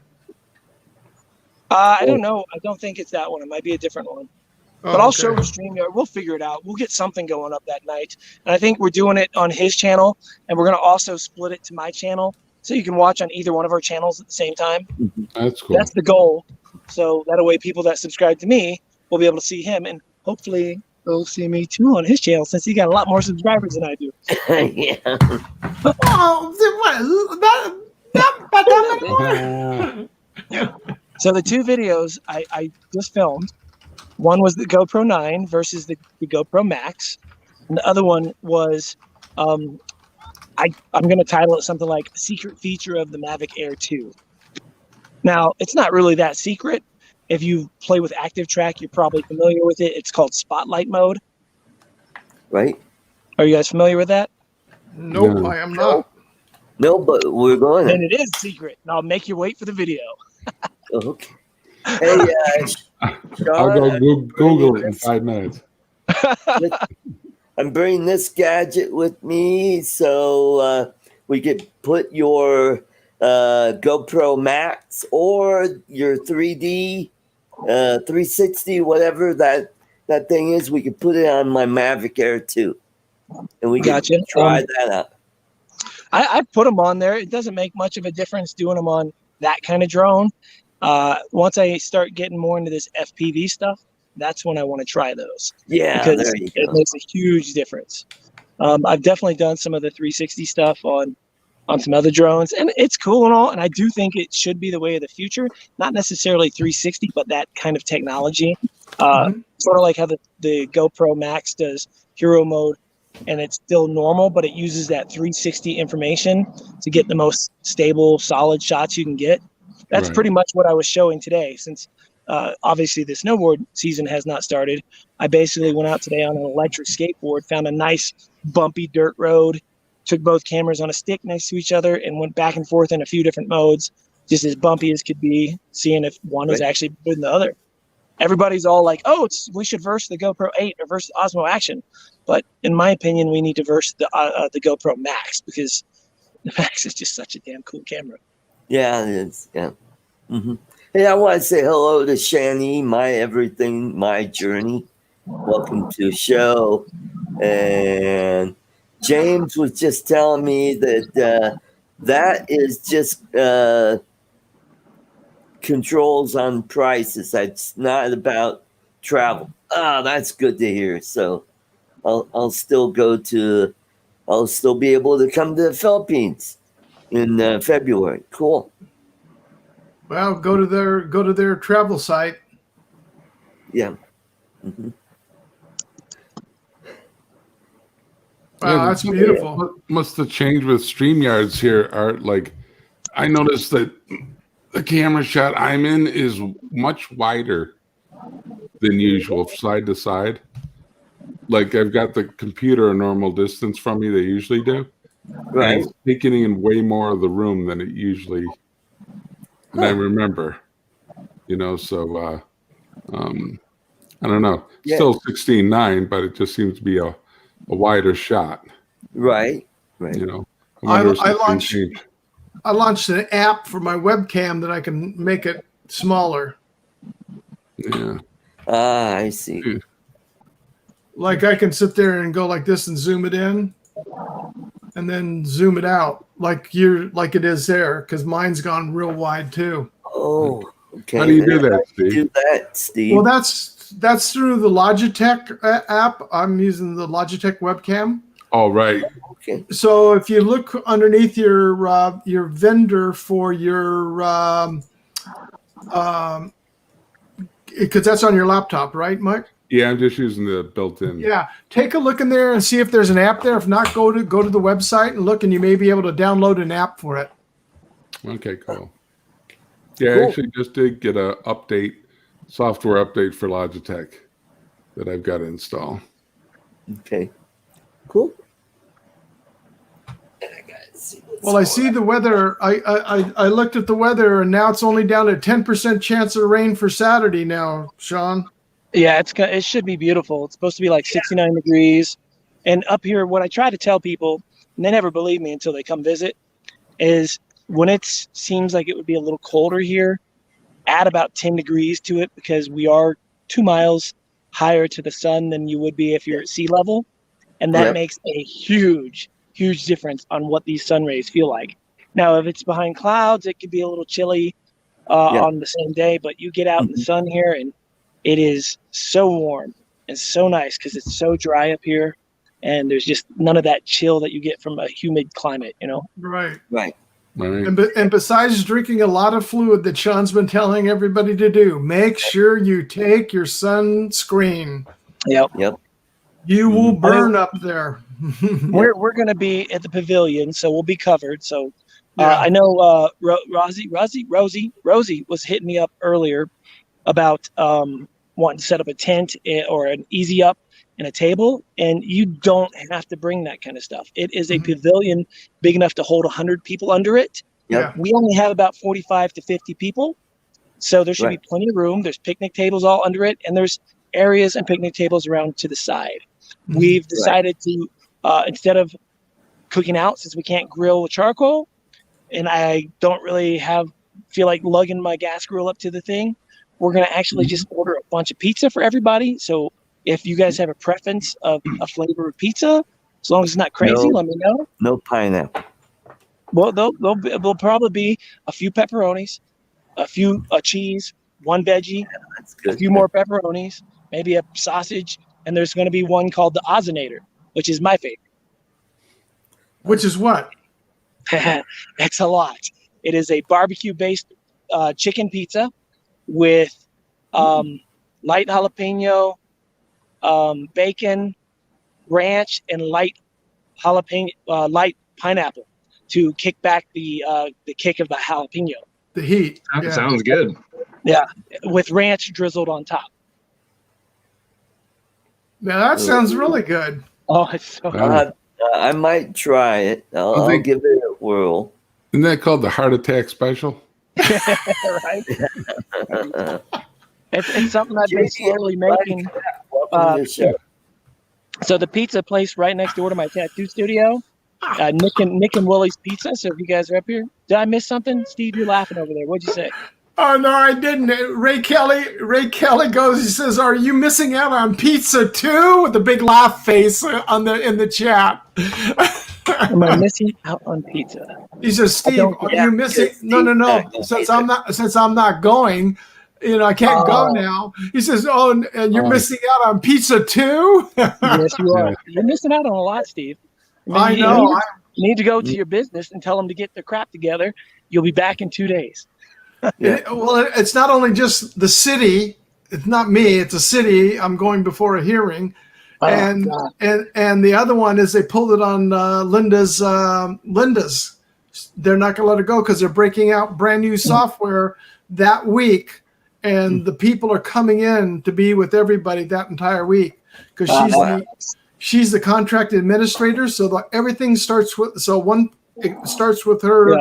For the whole entire process. Yeah. Oh, that's a bummer on the timing. Maybe if everyone likes it up here and has a good time and no one has problems with the altitude and no one bitches too much about how far it is from the airport and everyone floods Kelly afterwards on how much they love it, I'm totally down to help them do it again the next year. And hopefully the next year we'll be able to have quite a few more people. Yeah, I hope so too. And, if everyone doesn't like it because it's too far from the airport, or maybe it's hard to breathe up here because we're at 9,000 feet and they don't like it and they didn't drink enough water, so they get altitude sickness. I don't know. I have no idea how people are going to do. Most people who listen to me and drink the water come up here and they're absolutely fine. So we'll see. Yeah. Yep. It's a low chance for people, and especially just drinking the water. Because because I live here at sea level, and for me to drive, I'm driving to go to Mammoth. We're there in 7 hours, and we're at 8,000 feet in town. If you just go up to the main lodge, you're at 9,000 feet to where you are, and the same way with Tahoe. And I've never had a problem. I think the issue is when you start spending the night at certain levels above sea level. So like at 8,000, it's really no big deal, but you get up to 9,000 and above and you notice it a lot more. Mm-hmm. There's a dude right there. That's right. Where I am is sort of like 600 feet above sea level, right where I live. And the highest mountain in New York State is like 5,000 something. Yeah. You probably won't feel anything at that height. That's like going to Denver. Denver's around 5,000, isn't it, Art? Yeah, 5,280. Yeah. And you don't really notice it when you go to Denver at all if you're coming from sea level. Yeah. Yeah. I mean, I'm not trying to scare anybody. I just want people to be aware. All right. We got Mike Kelly. Hey, Mike We Kelly. got 2 Kellys tonight. Now we got I Mike like Kelly. his shirt. Look at that. Excellent shirt. Yeah. We No can't audio, hear- Mike. Hey guys, I am going to have to wrap this up in a minute. So if you did have any questions, Art, about spin up or spin down or anything I can help clarify before I leave, just let me know. No real quick. audio. Yeah, no audio, Mike. So, Sean, it's just on your channel Saturday? Yeah. Okay, cool. What's that? I'm sorry. What time?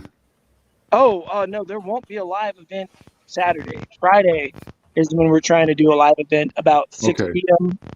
Friday night on Kelly's channel and hopefully my channel too. 6 p.m. your time? Yes. Okay. Yeah. He's going to do a live stream of Kelly getting a tattoo on his butt. No, it was actually my idea. Whoever ends up coming up early and is there. Gina is bugging me on text to get home because she's cooking dinner, so I got to get going here. But just real quick, I wanted whoever was there to come in and us sort of give back to the community. I think it would be really cool for you guys, if you want to sit down with Kelly and I, and we sort of interview you about your channel or your idea for what your channel could be, even if you haven't started with it yet, you know? Like, who are you? Like, tell us about you. You know, you guys get to hear a lot about us, and you see a lot about us, but let's learn more about you guys. That's what I want to do. That's cool. Okay. Well, Mike Kelly's back, but he's there we go. That'd be really cool.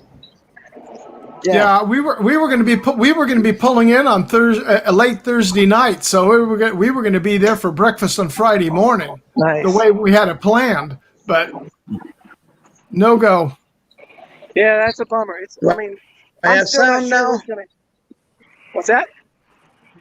Can you hear me we now? got your audio, Mike. Yeah, we hear you now, Mike. Yeah. Let me show you guys this real quick. I got these printed up, and I hate to plug my own stuff, but give me a second here.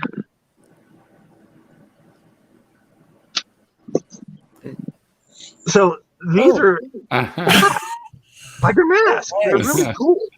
Like Teespring stuff, you know, I do a lot of stuff with Teespring for the shirts and everything. And Right. the quality of the shirts, they're okay. They're hit or miss. Sometimes they're great, sometimes they're eh. But this mask is actually super soft, man. And it's like silk screened the right way. And I wasn't sure if it was just a one-off, so I ordered another one. Let me show you. There we go. Where'd it go? It's under the floorboard. Nice controller there. Or is that your dash? I ordered a second one just to try it, and people are buying them. Like they like. I mean, I knocked the price down as low as possible that Teespring would pretty much let me. So I think I make like $1 a mask. I wasn't really caring if I made a profit. Cool. I just wanted people to be able to have a cool looking mask because there's so many stupid ones out there. I just ordered one. Oh, nice, man. Which one did you get? Oh, guys, I'll be right back. Hold on. Okay. Okay. I'd like to get a Hannibal Lecter mask. The last shirt I bought of Sean's is the one. It's the roll of toilet paper, and it says, "I survived 2020." I've worn that shirt out into public, and people just split a gut laughing. I actually want to do 2 more political ones that are sort of neutral. You could wear it if you like or hate the political person. I would like to do like a caricature outline of Joe Biden that says, "Come on, man," and then one of Trump doing that face he has where he's like got his hand out like this and says, "Grab him by the," and bleep. I think both of those could go either way for either person, and it's sort of their taglines, you know. Sure. And I actually was thinking with this drone skull mask. I just ordered one 2 days ago. That's awesome. I appreciate that. Same Hopefully as you my like shirt, it much. gray with the black and gray skull copy.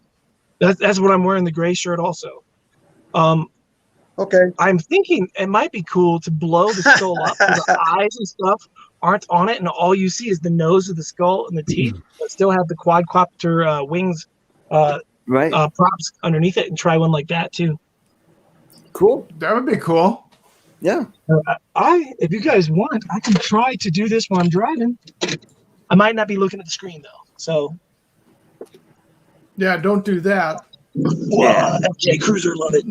Then Gina will be blaming us that we got you into an accident because you were live streaming. Robert Glazer says it's 4,700 feet there. Wow. Where is that? Where is that? Yeah, where are you, Robert? Yeah.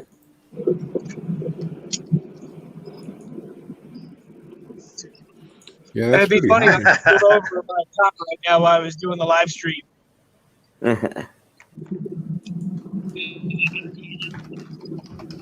It's interesting to me. You guys see? I've got background lights. Well, she's not on the stream, so you're safe. Oh. Man, my big worry right now is everything is so yellow. If we get a windstorm between now and next Saturday, a lot of these leaves are going to be gone. Well, I hope. So yeah, hopefully, that's the only bad thing. if we don't, I really think they'll hold up because there are a few things that are still a little bit green, but most of it has changed already. So we might luck out, but I really hope these colors help us when everyone comes up here. Right. I hope so. That'd be beautiful. Yeah, that was the goal. Sierra is to try to- Vista Hill, Arizona. Yeah, cool. What's that? Robert Glacier, he's at Sierra 4,700 Vista, feet. Arizona. Yeah, Sierra Vista. Yeah, that's Yeah, what yeah. I said, Michael. Right, gotcha. Oh, I know. Let me try something real quick. I'm gonna That would be cool. get a show going. I'm just trying something while I drive. Probably shouldn't. Yeah, he's way southern Arizona. Yeah, I have one of those full face ones. It has the skull that you wear right up on the nose, all the way down, all that kind of stuff. Hey, Mike Roach, he just dropped down. Okay. Must scare him off. There we go. Now I can hear you. Uh-oh. Chris Hope, how you doing? All right. Say what? I can hear now. So if anyone was talking to me, I can hear now. Don't mean to vote for Okay. the show or nothing. What were you guys talking about before I came in? Oh, Robert Glazer just said he lives in Sierra Vista, Arizona. Okay. The altitude is 4,700 feet. Yeah. I think it's between 9 and 9,200 here. I think my house is like 91 something. Uh-huh. Oh, Oh, Mike Kelly just dropped off. Okay. All right. I am almost home. So when I get home, guys, I will have to. I hope everyone enjoyed the spin-up. I know it was really different. No one would be able to come to it, but I thought it was sort of cool. Yeah, it was pretty cool. Like I'm Yeah, trying it to was. push Kelly into like, go ahead, Art. Well, it looked like everybody was much more relaxed. It was more of a spur of the moment stuff. It wasn't like, well, you're up there at a podium like last year, giving a speech.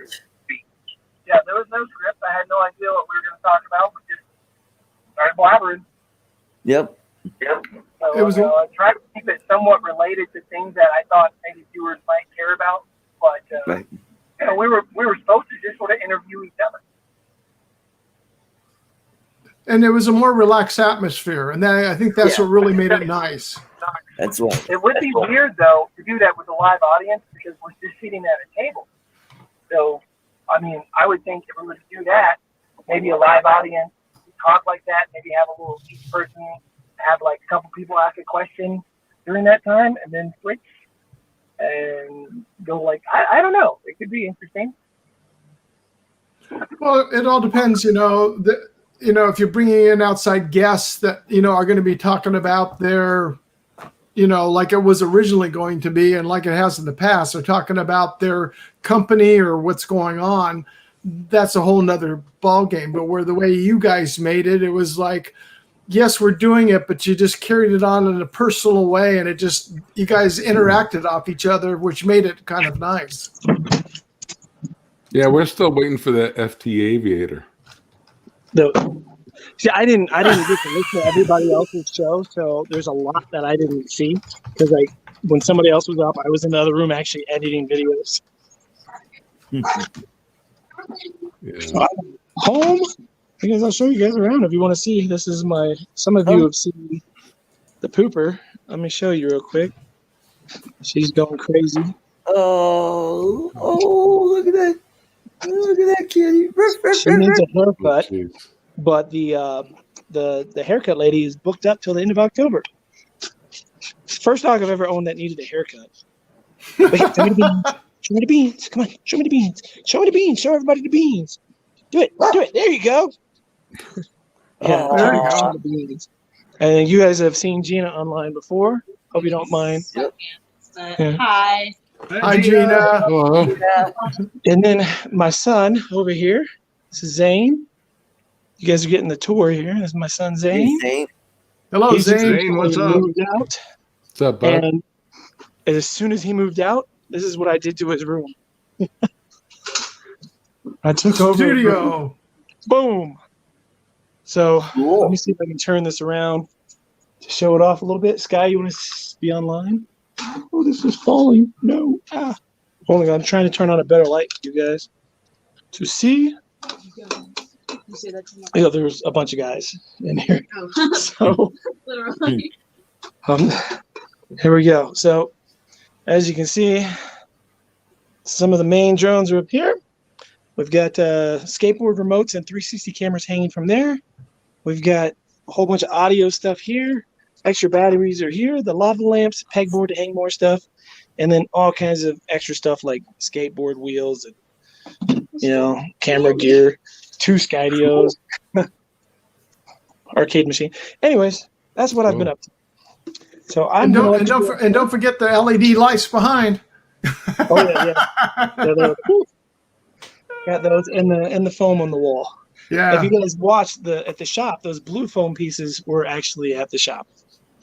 So slowly okay. getting this converted so that it looks pretty cool. I'm happy with it so far. With all the blue lights around everything.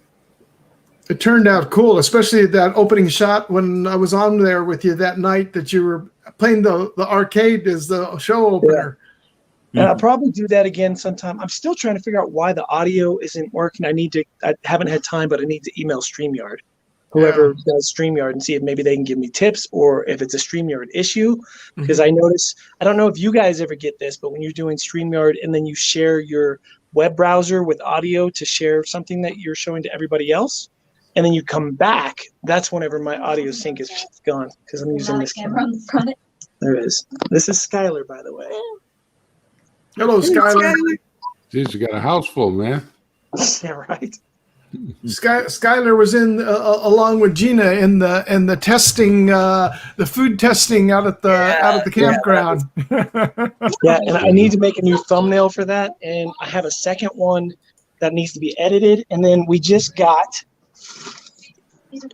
a third box. So we're gonna do a third box, and if these next 2 boxes go well, they might send me more. Otherwise, I think I'm gonna pay to keep doing this because it's so cheap. And if you guys aren't familiar with what this is, I mean, I know you are, Steve, and a couple of you guys have seen this, but Yeah. there's a couple different companies. This one is by Universal Yums, and they send you all these snacks and chips and candies from other countries and all this information booklets, and it's absolutely really cool. Like, if they don't send me more of these, I'm probably going to just get a subscription for like the medium one and keep it going because it's a cool thing not only to do with your family, but say you brought one to work and you guys have like a little meeting, like bonding thing at work or just some friends or whatever. It's cool. Like there's some gross stuff in it and some good stuff. And I don't know. It's fun. Yeah. You want to have it at a meeting where you want to bring in your worst enemies and then they go home with food poisoning. Yeah, right. So are you going to tell us what country you got this month? So that Egypt, secret? I still have to edit the Egypt one, and that one, I think it doesn't tell me on the outside. I haven't opened it yet. So, but my guess from the picture, I'm guessing maybe Colombia, but I don't know for sure. Ooh, Colombia might be interesting. Yeah. So the first one I did was Thailand, and there was most of the stuff was actually good. A couple of things were gross, so gross. But most of them were stand up. Probably a lot of dates in that one. There was this weird seaweed stick. It was like some weird rice wrapped seaweed snack, and that was okay. But the aftertaste of the seaweed was just gross. But guys, I appreciate you inviting me on Art. But I do need to go there. Gina's cooking dinner, and we're gonna have some game night. Coming. John, be cool. And we'll enjoy. Take care, Sean. I'm gonna head out of here too, Art. All right, Mike. Well, I'm on thanks the East for Coast, popping man. in. Always great to see you. Yeah, good to see you. Great, love it. Nice to see you, Mike. Steve, Joan Shots. What is your or Metro? What is your first name? Bill. He's Bill. Okay, Bill. There's so many names to keep track of, man. I know. Yeah, I'm telling you. Notepad. You know. So, Bill. Metro Jones. Bill. Okay, cool. Anyway, well, thanks a lot, Art. Good to see you. Good to see you. See all you guys that went in the chat, and I'll catch you guys. I'll probably watch your show tomorrow, Art. Awesome. So, we'll see you, Mike, and it was great to hear you had a good time and you were able to get out for dinner. Yep, nice to get out. A little bit of normal. Yeah. Take care. All right. Bye-bye, guys. Bye-bye.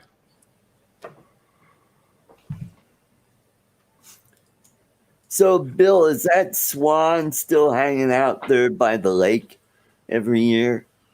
I know there's a swan that always has a nest that's like it's between the lake and the road. There's a bunch of swans that hang out at the different lakes, and they're not real friendly either. No. Yeah. Those things get pretty big. They get pretty big. Oh yeah, they get pretty big and they can get ornery. Oh yeah, just like some of the geese around here. I just try to keep my distance from the geese, but boy, and we got idiots around here. They feed the geese, and then they wonder why they stay all year and crap all over the place. Right. Yep. That's the thing. If you got food, they're friendly. But as soon as you run out of food, though, forget it. Yep. Well, geese can be very vicious too. Yep. Mm-hmm. Yep. In Denver, they've been culling some of the geese, and some people are kind of not happy about that. But I'm like, well, you could get those and you can feed the homeless, so you're helping some people out there. Yeah. Problem is that geese, that park geese can be kind of fishy tasting.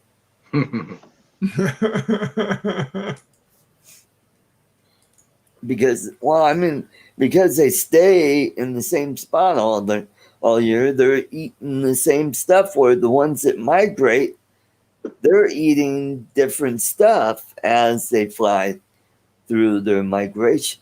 They're not always eating aquatic stuff. They're eating grains and stuff like that. Well, don't they have them? They have. I know around here, even for down at the harbor, don't feed the wildlife, don't feed the birds. They have that posted. Yep. Yeah.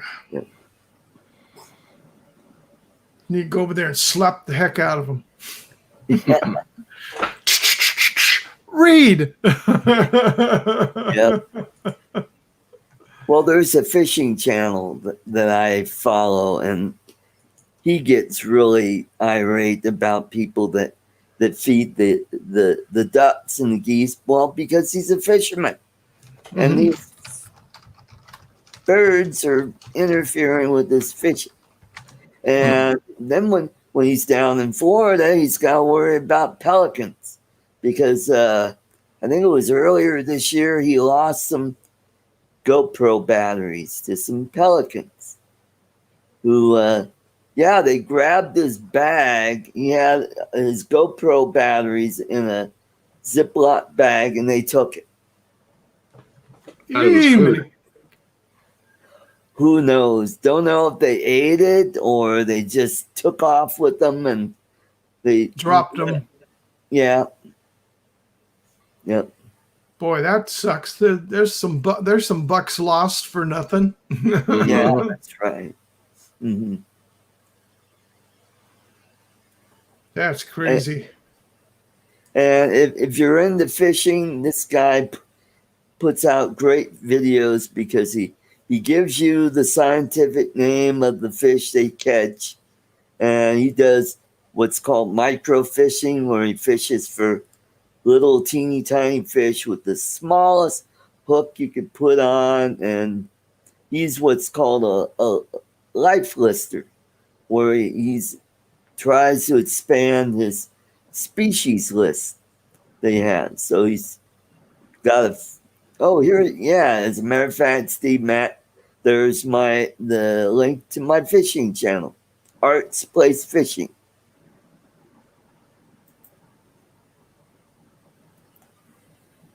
And so mainly what I do is carp and catfish. I haven't caught any catfish this year, but ever since my car accident, I haven't had a chance to go fishing. So hopefully, next weekend I'll be up in the mountains, but hopefully this warm weather will hold out a little bit and maybe I catch a few more fish before it gets really cold.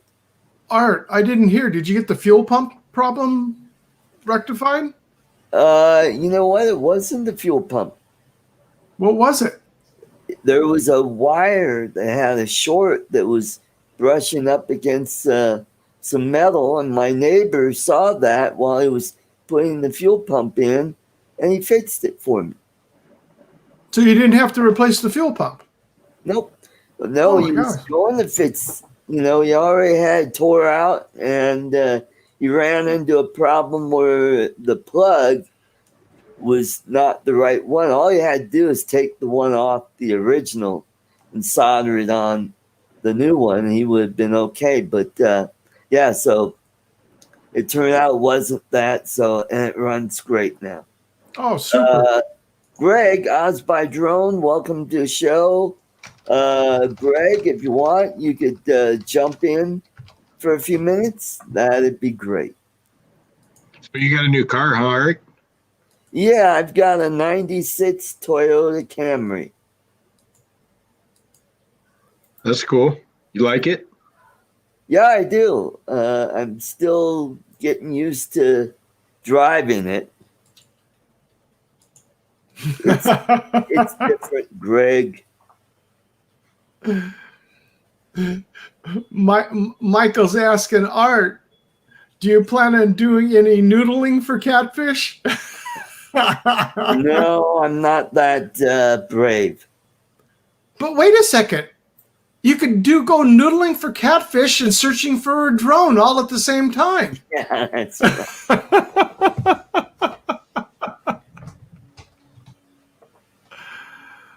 Hey, Greg, I sent you a link through Facebook. So if you want to... He said he hasn't had coffee yet. Well, get your coffee and get on here and have fun. So it's a combination of both. Not awake and not in a good mood.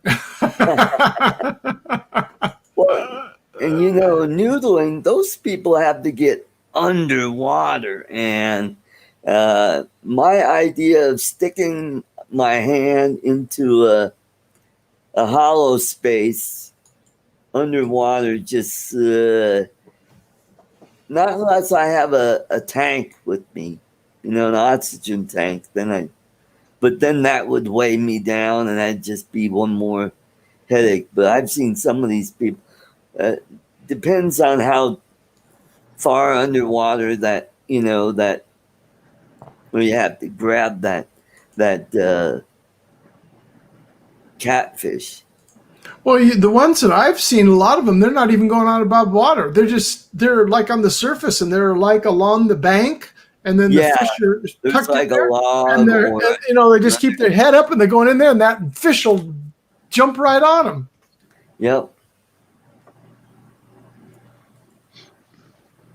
Mason Kaiser says he's got a pair of African geese, a Toulouse geese, and a couple of turkeys.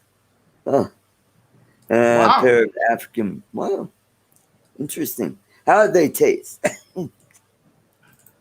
You got everything ready for dinner, for Christmas. Well,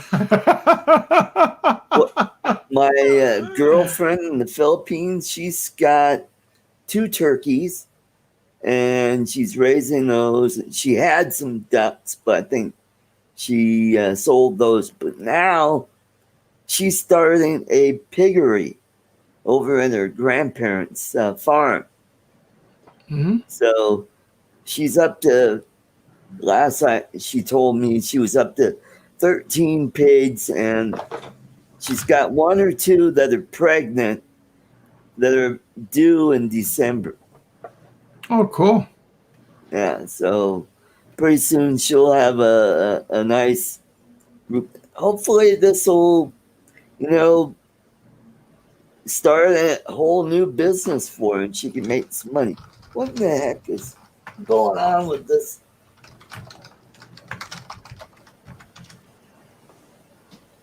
Battery going down? Yeah, I think so. Yeah. And this is a fresh battery that I put in. What light is that, Art? Huh? What light is that? Oh, it is an LED panel light.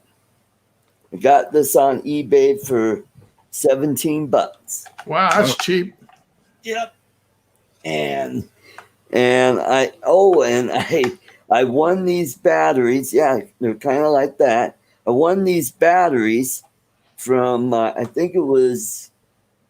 Oh, I know what it was. Someone won them off of.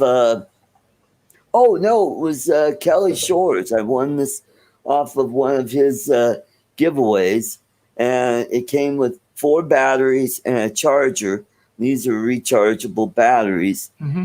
and every time I use this thing, I'm always swapping out batteries. So these guys will go in the charger tonight. So by tomorrow, when I go do Art's place, I'll have fresh batteries. There you go. Mm-hmm. Yeah, puts Yeah, out pretty good light. Yeah, they do. Mm-hmm. I bought a set of these here to use on for work, and they use the Sony battery. The regular bigger battery. Like on a regular camera battery. You can see it right there in the back. Right. But these were on sale through B&H. I mean, they were more expensive, obviously, than the one that you got. I mean, for what you got, that's a heck of a deal. These were like normally $150 for the pair. They had them on sale for $99 for 2, with 2 batteries, with 2 tripods, with the shield coming on it. And these are RBG, so you can turn the color. Okay. You can turn the color of these anything you want. And I'll tell you what, I was really impressed because you can control the color balance. Right. Well, like I'll turn it down here because there it'll go from 32, and then watch the difference. There's 4652 all the way up to 5600, but then it's got full control for brightness from 1 all the way up to 100. Right. On it. Well, because this one I could control the brightness. That's about it. And I usually when I do my show, I have them all the way up, and that seems to. That'll kill the battery quick. Yeah, this is not too bad right now. Maybe tomorrow what I'll do is I'll just go halfway and we'll see how long they last. But should last twice as long, hopefully. Tripod, bought. I think they were $8 or $10. Wow, For the that's tripod. inexpensive. Yeah. That's a good price. Yep. And then I have How many another How many tripod. LED? My cam, huh? How many LEDs were there on it? Do you remember? Oh, how many lights? I think it looks like 1, 2, 3, Oh, you'll be Wow. counting for a while. 7x7, so that'd be 49. 49. Yep. Yeah, they really work good because I've taken them to what I've taken them for is like a little portable light Right. on some units that we have because we've turned off the power. We don't want to have the power on into the units, and Right. I'll bring them in there because we're going to go through for some construction and start demoing. That way, no one's going to get electrocuted or shocked. It's done, and so we're bringing in temporary power. But I'll tell you Right. what. It makes them nice. You can put just one in every little room you're doing. Yep. Mm-hmm. So and then I have that, and then I have a regular clamp lamp right here that has a regular light bulb in it. And that's what I use to light up my green screen. And then I have another lamp down here on the floor that has this gooseneck that has this base that's for an old iPad, an iPod. Yeah, it's got a docking port. Yeah, if you turn it around here, it's got a docking port right over here where you Oh set yeah, your a it's got desktop a lamp. volume with the speaker right here. Yeah, I remember those. Now you're using regular bulbs in those? Yeah, I just got a regular LED bulb in here. Oh, an LED. When you said regular bulb, I'm thinking incandescent. Yeah. Oh God, where can you find those? You can still find them. Well, anyway, so And guess what? You don't. They're not hazmat. You don't have to put it in a hazmat in order to dispose of them.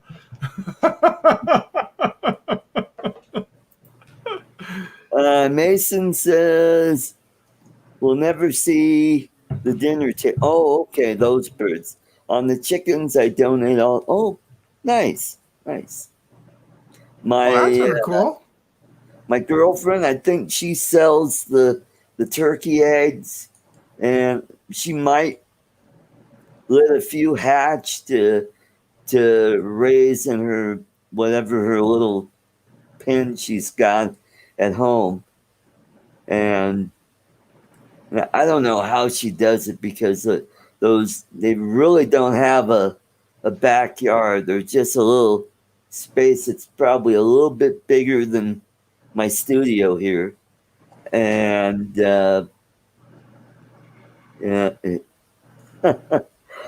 she tried raising pigs there. I think she had 1 or 2, and they got so darn big that she just couldn't do it.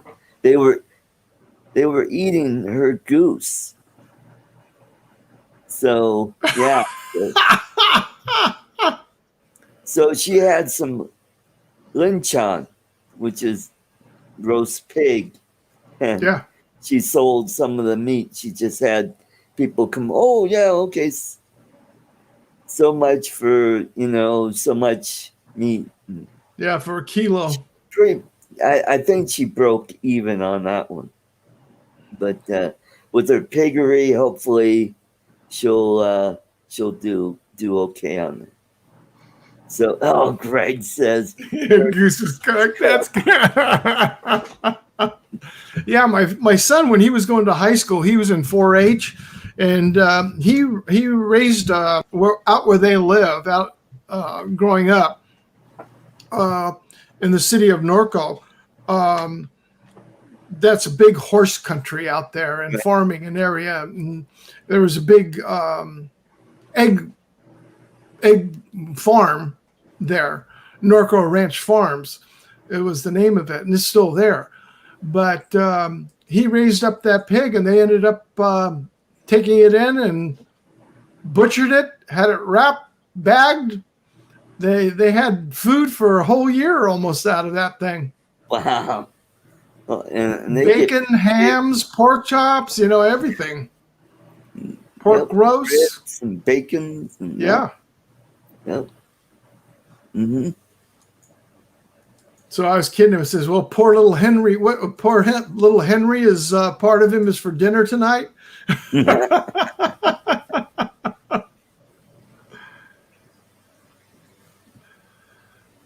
But the whole area over there in parts of the town of Corona, which is what they're going in towards the Inland Empire, not all the way in, Right. and Riverside, and but Norco has always been a big horse town, and Right. there are still hitching posts in front of bars in the city, and there are horse trails out there, and you'll see them out there. The horse will be hitched up, and the riders are in having a cocktail or a beer. All right, let's welcome all the way from down under, Oz by Greg. G'day, guys. How you doing? Hi, Greg. Good day to you, Greg. How are you? Good, good. I'm only going to be here for 2 seconds, but I heard you were talking about lighting, and I wanted to share something with you very, very briefly. Oh, This is What is an that? Emerald MS06. So Ken's got his 100,000 lumen Oh, yeah. $800 US torch. This is not $800. This is a lot less, but I just thought I'd show it to you. Holy crap! wow. Oh my God, it's blinding. And let me see if I can get strobe mode. No, I can't. Well, What's the make and model again? Imalent, IMALENT. Oh, I thought you said insolent. No, that's what I take. And even on the lowest setting, that's the lowest setting that it's got. Wow.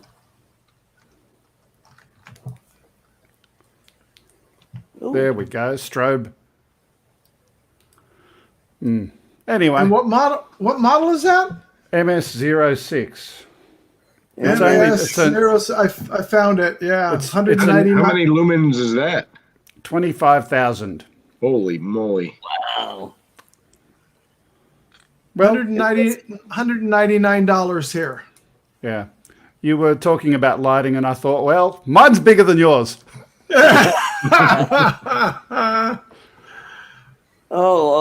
Tom Tento says insolent. That's what. Yeah. Anyway, I won't stay, guys. I'd promised someone to meet up with him for brekkie, but I just heard you, and I thought I'd add that in. Well, thanks You- for popping you- in, Greg. Always You happy. won, Greg. Okay. See you guys. Have a good one. All right. You Greg. too. Take care, Bye-bye. Greg. Bye-bye. And let's welcome back to the stream, Sean Oz. I fixed it. You see the rotation? It's Oh, fixed. yeah. Yeah. Just wanted to see if it worked. Do you have to reset it? No. What happened was somehow in my settings, auto rotate got turned off. I don't know how, but found it, turned it back on, and everything works normal again. So There you go. Sweet. it was not StreamYard's fault. So that's good to know. I just thought you guys might be interested if it worked to know that as well. Yeah. There you go. Wonderful. All right, guys. You guys enjoy the rest of your show. You Sorry to too. pop on like this. Thanks Okay. for I popping. appreciate you letting me test it, though, Art. Thank you. Okay, you're welcome, Sean. Great seeing you. Well, that's cool. Good to know. Mm-hmm. Yeah, 25,000 lumens, and it runs on 3 rechargeable 4,000 milliamp lithium-ion batteries. Well, the one that Ken's got, isn't that 100,000? Yeah. Yeah. That thing is crazy. Yeah, but so is the price. Huge. It's like 8 inches in diameter on the big end. This thing's And- small. And you could cook an egg on that if you want. I want to say hello to John F. Welcome to the show. Cool, cool. That thing's crazy bright. Mm. And that you can put in your pocket.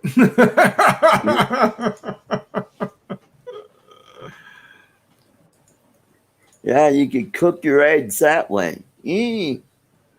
Well, I know a lot of our deputy sheriffs around here. They've got there's another new manufacturer name. There's been so many different ones. Like in the old days, there were the mag lights, with AA, D batteries, and they'd hold four, because that was also your batoned hand that you could smack somebody with. Yep. But now they got these surefire ones that I know over the years, a real good friend of mine, when they came out with rechargeable ones, and then they went to the halogen lamps on them.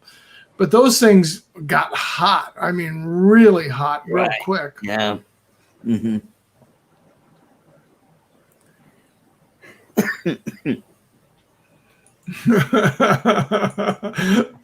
What am I? What? That's what I am.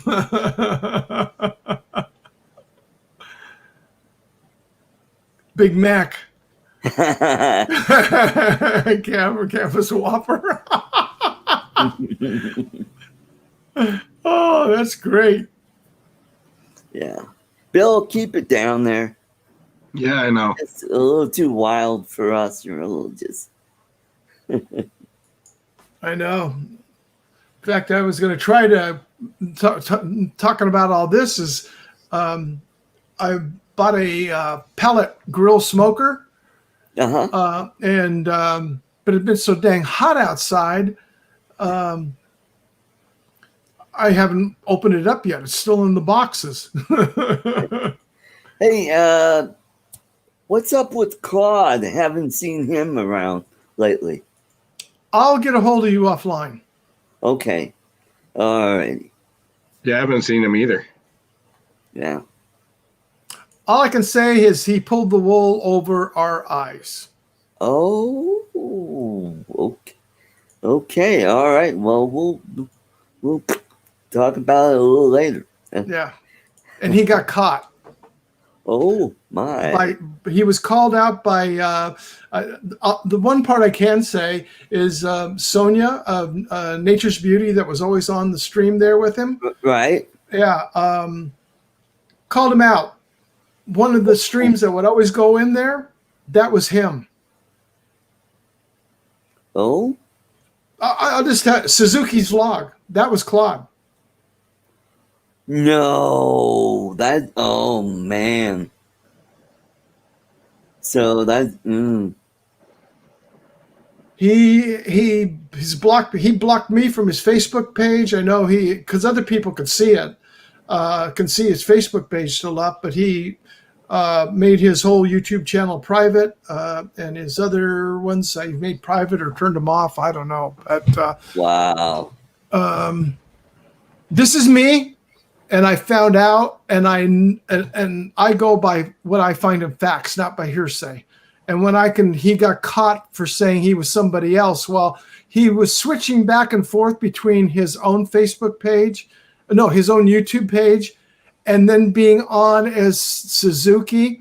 He went to share, because you know how he would share the one of his subscribers and then share their screen on there. The logo was for that of Suzuki. Well, the only way you can do that is you got to be logged in. Well, Sonia called him out, and I saw her post, but when it went out and went on other people that had screenshots that have known about this for a while, yeah. I was totally taken away. I had no idea. Wow. Oh. And I am severely hurt and severely disappointed when I carry on a Facebook chat thinking it's her.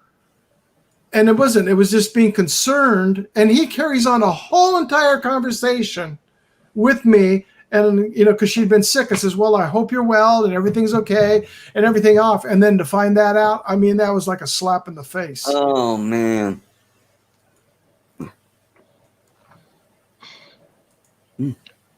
Yeah, that boy. So on this StreamYard, you can see the chat on the right side of the screen. Can you chat on that screen too, or only how I'm doing? Only the host can. Oh, okay. I think if you want to chat, you'd have to go to the YouTube channel and chat. Yeah, that's what I've been doing. I just wondered because I can see it. I was just wondering if I was missing something. Yeah. No. And you're seeing all the chat in the comment on YouTube. It's not like if you're on top chat or live chat, Bill, on YouTube. Uh-huh. You do see all of it. Yeah, and it's almost the same. I mean, everything pops up about the same.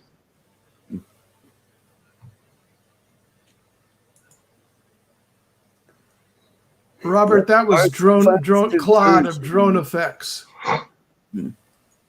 Tim Jackson, welcome. Mr. Jackson, how are you, sir? Oh, seeing his name up there started making me start laugh again over Matt's stream. Go back and watch Matt Northeast stream from last night. I'll do that. Oh, man, I'm just so disappointed Chris didn't come on because I don't want to do it because Chris and all of them behind it, but Chris was like the spearhead of what occurred over the night, and it had to do with Ron Lockwood and the sequence of events that happened.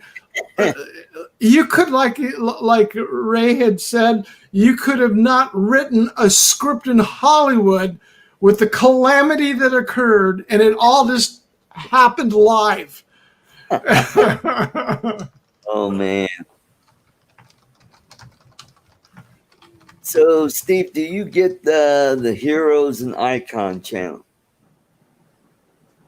The Heroes and Icon channel? No, I do not. H&I.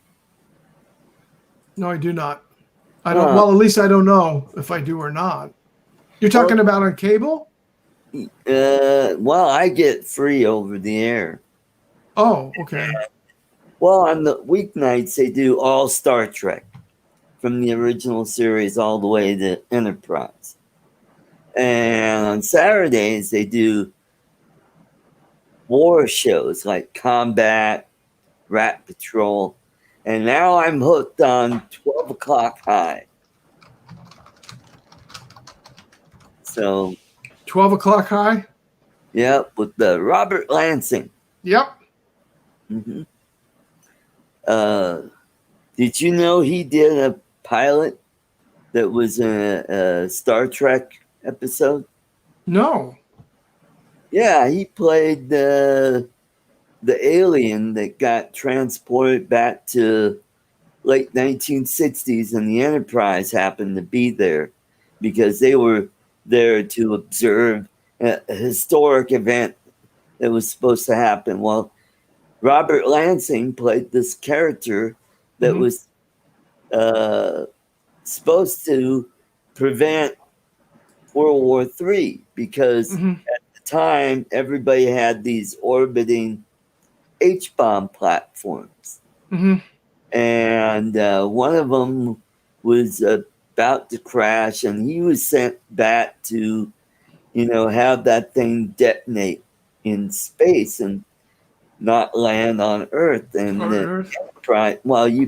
it's the one with Terry Garr. Oh, okay, yeah. And she hated that episode. Really? She hated it so much she doesn't have it in any of her credits. I don't know why. She would, if that was a pilot for another show that was going to be a spinoff from Star Trek. And if that would have taken off, she would have made a ton of money. And this would have been well before Young Frankenstein. That's the movie. Wow. Okay. Yeah. Yep. That's a hilarious movie, though. Yes, Michael. She was in it. I think, I'm not sure if it was in season 2 or season 3. Yeah, Terry Garr was in that. Now she's got MS right now. Yeah, I heard. Yeah. That's tragic. Yeah. It's a deadly disease. My neighbor, he perished from that. He came down with MS, and he was only 40. No, let's see, he had just turned 51, Wow. and it was rapid, really rapid. It hit him in the onset. Some people live for years with it. They have it's cyclical. Sometimes they're really bad, and then sometimes they regain their strength and they come out of it. I mean, look at Lloyd Mendenhall. Yeah. He had it really bad for a while there, and now he's ambulatory and he's able to take care of Judy. Yeah. And I have a friend of mine, he's a year older than I am, and he came down with it, and he's on a cocktail of medication, but he's been on it for, I want to say, probably close to 25 years. And he got out and just started exercising and riding a bike and really going in. He started doing a lot of road bike riding, out on the highway. And he'd put in 25 to 50 miles in a blink of an eye. Wow. He'd go on some long bike trips. And but he's going strong still. Well, that's great. I had earlier this year, an old high school friend of mine passed away of ALS. Oh, man. And he was one of our star football players in high school. Mm-hmm. And I went to 3 of the last 4, 10-year, the reunions, and I never saw him at any of those. But I kept in touch with his 2 older brothers. And he's got 1 younger brother and 1 older brother. And sadly, his younger brother passed away earlier this year, or late last year. He had cancer. And and they were all athletes. Darcy was the shortest one. I think he was only maybe 6 foot tall, where Fred was 6'8", and Todd was like 6'4", 6'5". Yeah. The shorter one.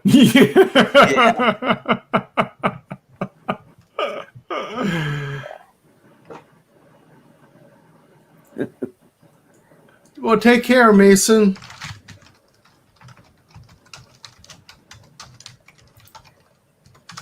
Hope you have a good rest of your weekend.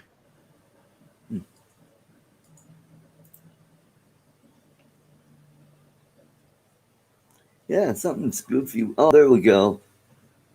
Yeah, Mason. Yeah, 12 o'clock high was a good one. Last week, they had one with James Whitmore.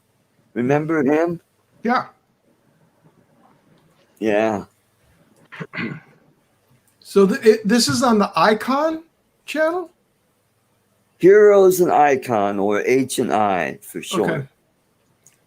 And it's on our network. Okay. I'll have to check it out. And during the day, they have like police shows like Nash Bridges and Monk and House.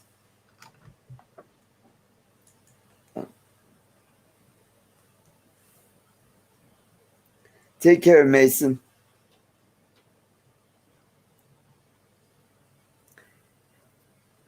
I'll just have to find out which channel it is. Yeah. Yeah, I like those old World War II shows. And I remember those when they were like early to mid 60s. So they were the only one that was in color was Rat Patrol. Mm-hmm. So that was late enough to where it was in color. Oh, Rat Patrol. I remember that. Yep. And Combat. Remember Combat? Mm-hmm. Yep. With Vic Morrow. Morrow. Yep. The one I used to love to watch is Dragnet. Yep, Dragnet. I think Dragnet is over on Antenna TV because they run the really old shows on that channel. There's just a lot of old good movies that are out there. It's really funny because you don't hear about some of them, and some of them somebody was telling me that what was that comedy? It wasn't Red Fox had his Red Fox show, but they had the other one on that he was on a Sanford and Son. Yeah, that it's still running, and I'm sitting there going, how is it still running in this day and age? Yeah, that's true. That's true. Yeah. Mm-hmm. Yeah, on one of those channels they have the Jeffersons and All in the Family and MASH. Oh, MASH! We used to love watching when I was in the Air Force for medical aerovac. We used to watch that at the hospital. We used to have that on one of the TVs that would have this. It was a small channel here in Los Angeles, and it'd be run it for several hours, back to back episodes. We'd have it on there, watching it in the background. I kind of liked it when Harry Morgan took over. Oh, yeah. He did a great job. Got better, and the character development got better. Yeah. With McLean Stevenson, and it was so. Towards the end, before he left, it got a little better. But the one where he left the show, where he got his papers to where he got shipped back, and that was a dramatic episode where here he is, everybody's wishing him well, and he gets to go home because he got his numbers up there, and then he gets killed in a plane crash. His plane got shot down. Yeah, they get the notice back that it was. That's war. Yeah, that happens. There were several really dramatic ones, especially with Hawkeye, when he has those flashbacks of being locked down. They were like in this area, it was like a school bus. And, and then it was from the ambulances and these flashbacks of, people in gurneys and stretchers and stuff like that. I mean, they had some really serious stuff going on. Yeah. The one that was really, it's kind of a sad one was towards the end where, they were an episode or two before the final episode where he was in a mental institution. They were trying to find out what was going on. It turns out, there was a woman there that had a baby that kept crying, and exactly what happened, and that just thinking about that just kind of gives me the willies about that, and it's like it's reality, Yeah. Mm-hmm. Loss of innocent people over war. War is not and you think back about it, and all of the veterans that are coming back nowadays, and they're seeing it, and you hear about it. And that's one thing my dad never really talked about. He was in the Navy during World War II, and he was over around Guam and all that area during a lot of the big battles. He was on the original USS Fletcher, and which was a destroyer, and they never talked about it. My dad would never talk about it, and neither did my uncles, because he had 3 other brothers that were in the Navy too, and they never talked about it. It was always something they never did. And even my father-in-law, he would talk about it, but he would talk about the fun time he had. But he was on day 3. He was on day 3 going in, and he was over there and never talk about it. Right. Yeah. Yeah. My dad was more, rear end, because he was radio and radar, and he was repairing radios for the Army Air Force at the time. That's right. So he really didn't get to see it up close. Although one night one of the signal companies got nearly wiped out because somebody fell asleep guard duty, and a Jap got in and wiped them out by tossing grenades in the the tents going, just went down, boom, boom, boom. Oh Lord. Yeah. Yeah, my dad was a radar man. Yeah. And what was really funny is he belonged to a group for the USS Fletcher, and they finally started over the decades having a reunion once a year. But what they would do is the reunion would be like East Coast, then come up, to the mid East, and then the Midwest, and then the West Coast, and they would have them so as the people getting older, they were able to attend that way. And then they launched actually a new ship, USS Fletcher, and they got to go to Mississippi where they launched it, and they were there for the launching. And it was really funny because a guy I worked with and didn't even know I'm wearing, my dad gave me the hat, and he looked at that hat and he goes, "Where did you get that hat?" Because the hats that they were given were the actual naval hats. They weren't the ones that you buy aftermarket.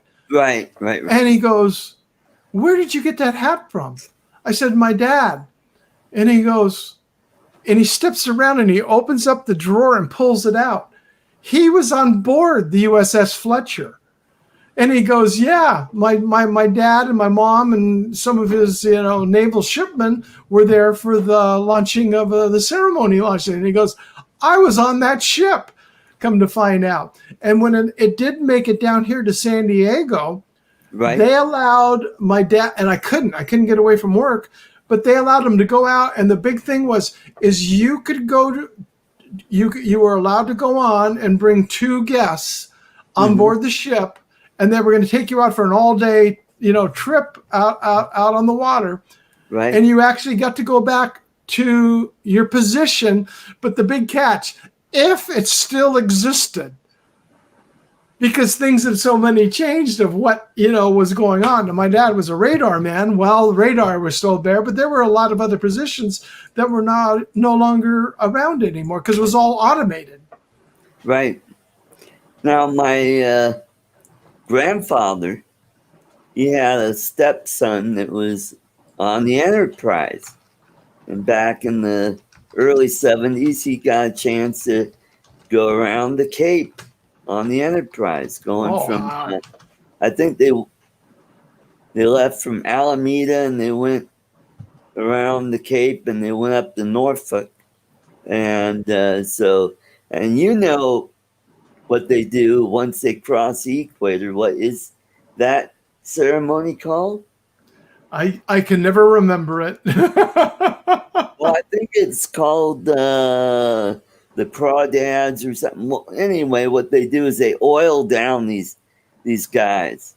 Yep. And they make them do stuff on the deck. Yep. And it was kind of like a hazing. Yep, exactly. Yep. And every time, what's that? Polywogs and shellbacks. Yes, that's right. Mm-hmm. Michael Wright said, was on the ship with, ended up, yep. My father was part of the occupational force right after he left Clark Airfield in the Philippines. They went up to, I think they went to Okinawa, and I think they had a stop at Aishima. And because he had some photographs from that. And then he went from there to Atsugi, and on the way they flew right by Hiroshima. And he got to see the devastation after the blast. And they said, wow, one bomb did that. So he went to Atsugi, and he's got a photograph of one of his buddies sitting on one of those Oka bombs, those rocket-powered suicide bombs. Right. Yep. Robert was a 74C record telecommunications operator, maintainer. Yeah, you're right, Michael. They didn't talk about it very much. My dad was all over during that time, and he would have had to been about what where your dad would have been then too.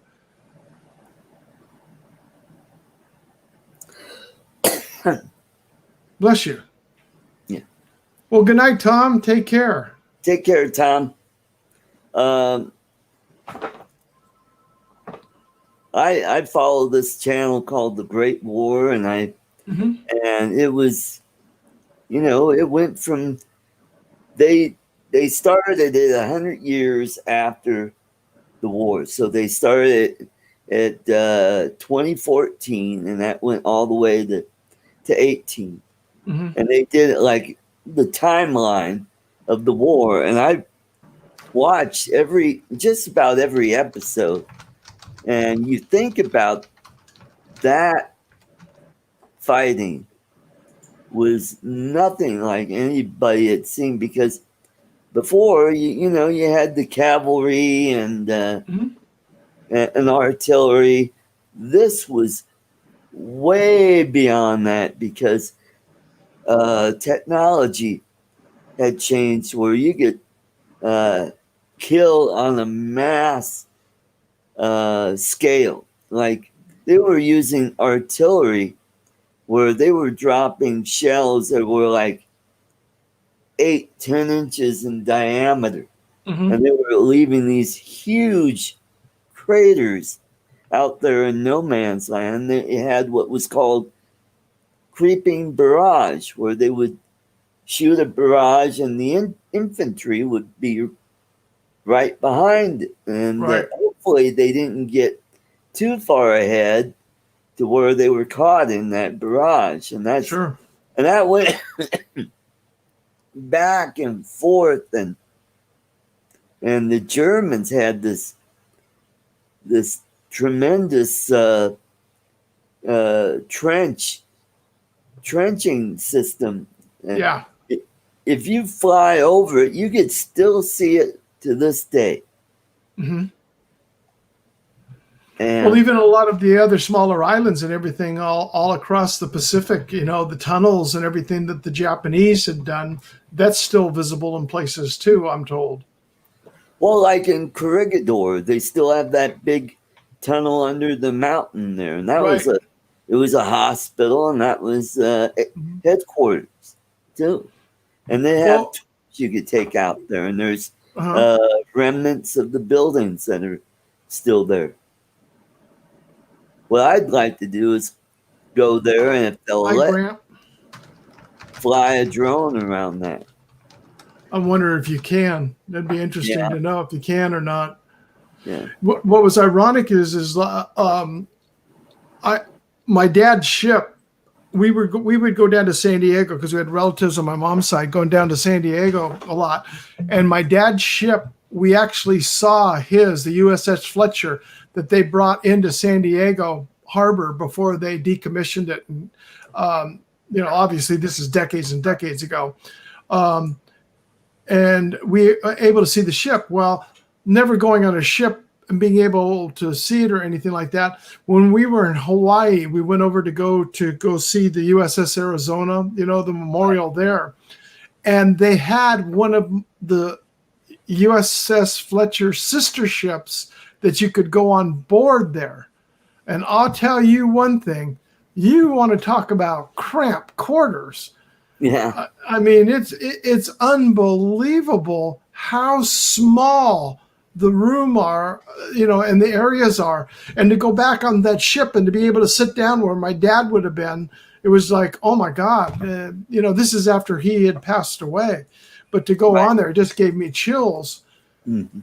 Because I've got a chance to go on that, coming from the Air Force side. I was never around the naval side, but we got to go on a tour of a Los Angeles attack class submarine.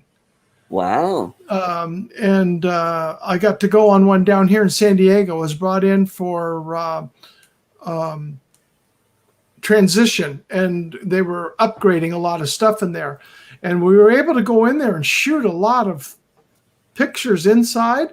The only thing we couldn't shoot is in the area until they got it all covered up. So all the controls for navigation and everything, all the screens are covered, the radar section are covered, but we were able to shoot it in there. But we got to go forward to the torpedo room, and there, because they have the cruise missiles that send 6 in forward that for vertical launch, but then they had them in the torpedo bays that are out for torpedo launch of the cruise missiles there. Mm-hmm. And that was crazy. Hey, Mel, welcome to the Hello, chat. Mel. Yowie P51, he said he was on the USS Enterprise when it came into Sydney. Yep. Oh, cool.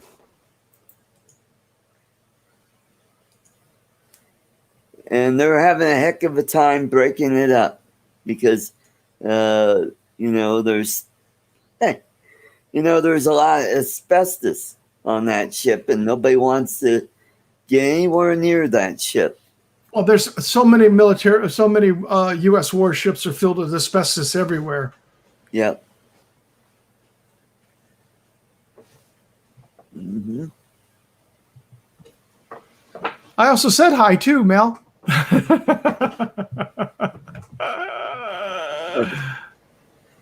Well, sir, I got to back out of here. Yeah, I'm about ready to shut this bad boy down, and it's been about 3 hours, and get that watch hours up, and hopefully we're getting closer to that 4K. You should be. Well, lifetime, I'm well over 4K, but that doesn't really count. So within the 1 year period, you'll have it. Yeah, that's lifetime. Yeah. I'm at like 4.2, 4.3, something like that. Yeah, you should catch up pretty quick. Yeah. So, Art, thank you for having me in. Bill, good to see you. If you're hearing us, I don't know if you're hearing us. Sorry, got distracted a little bit. Steve's nice seeing you. No, that's not a problem, sir. Good to see you. Take care. Wish you guys a great rest of your weekend, and everybody in chat the same way. Have a wonderful rest of your weekend. Stay safe out there and fly safe. All right. Take care, Steve. Okay. Bye-bye. Bye-bye. Well, Bill, I'm about ready to shut this guy down, and thanks for popping in and being part of the show. Yeah, sorry I wasn't too talkative, and thanks for having me, Art. Appreciate it. You're welcome. It was an experience. Right.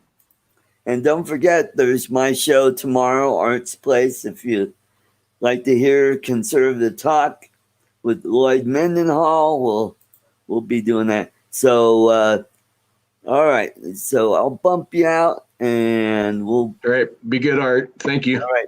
Take care.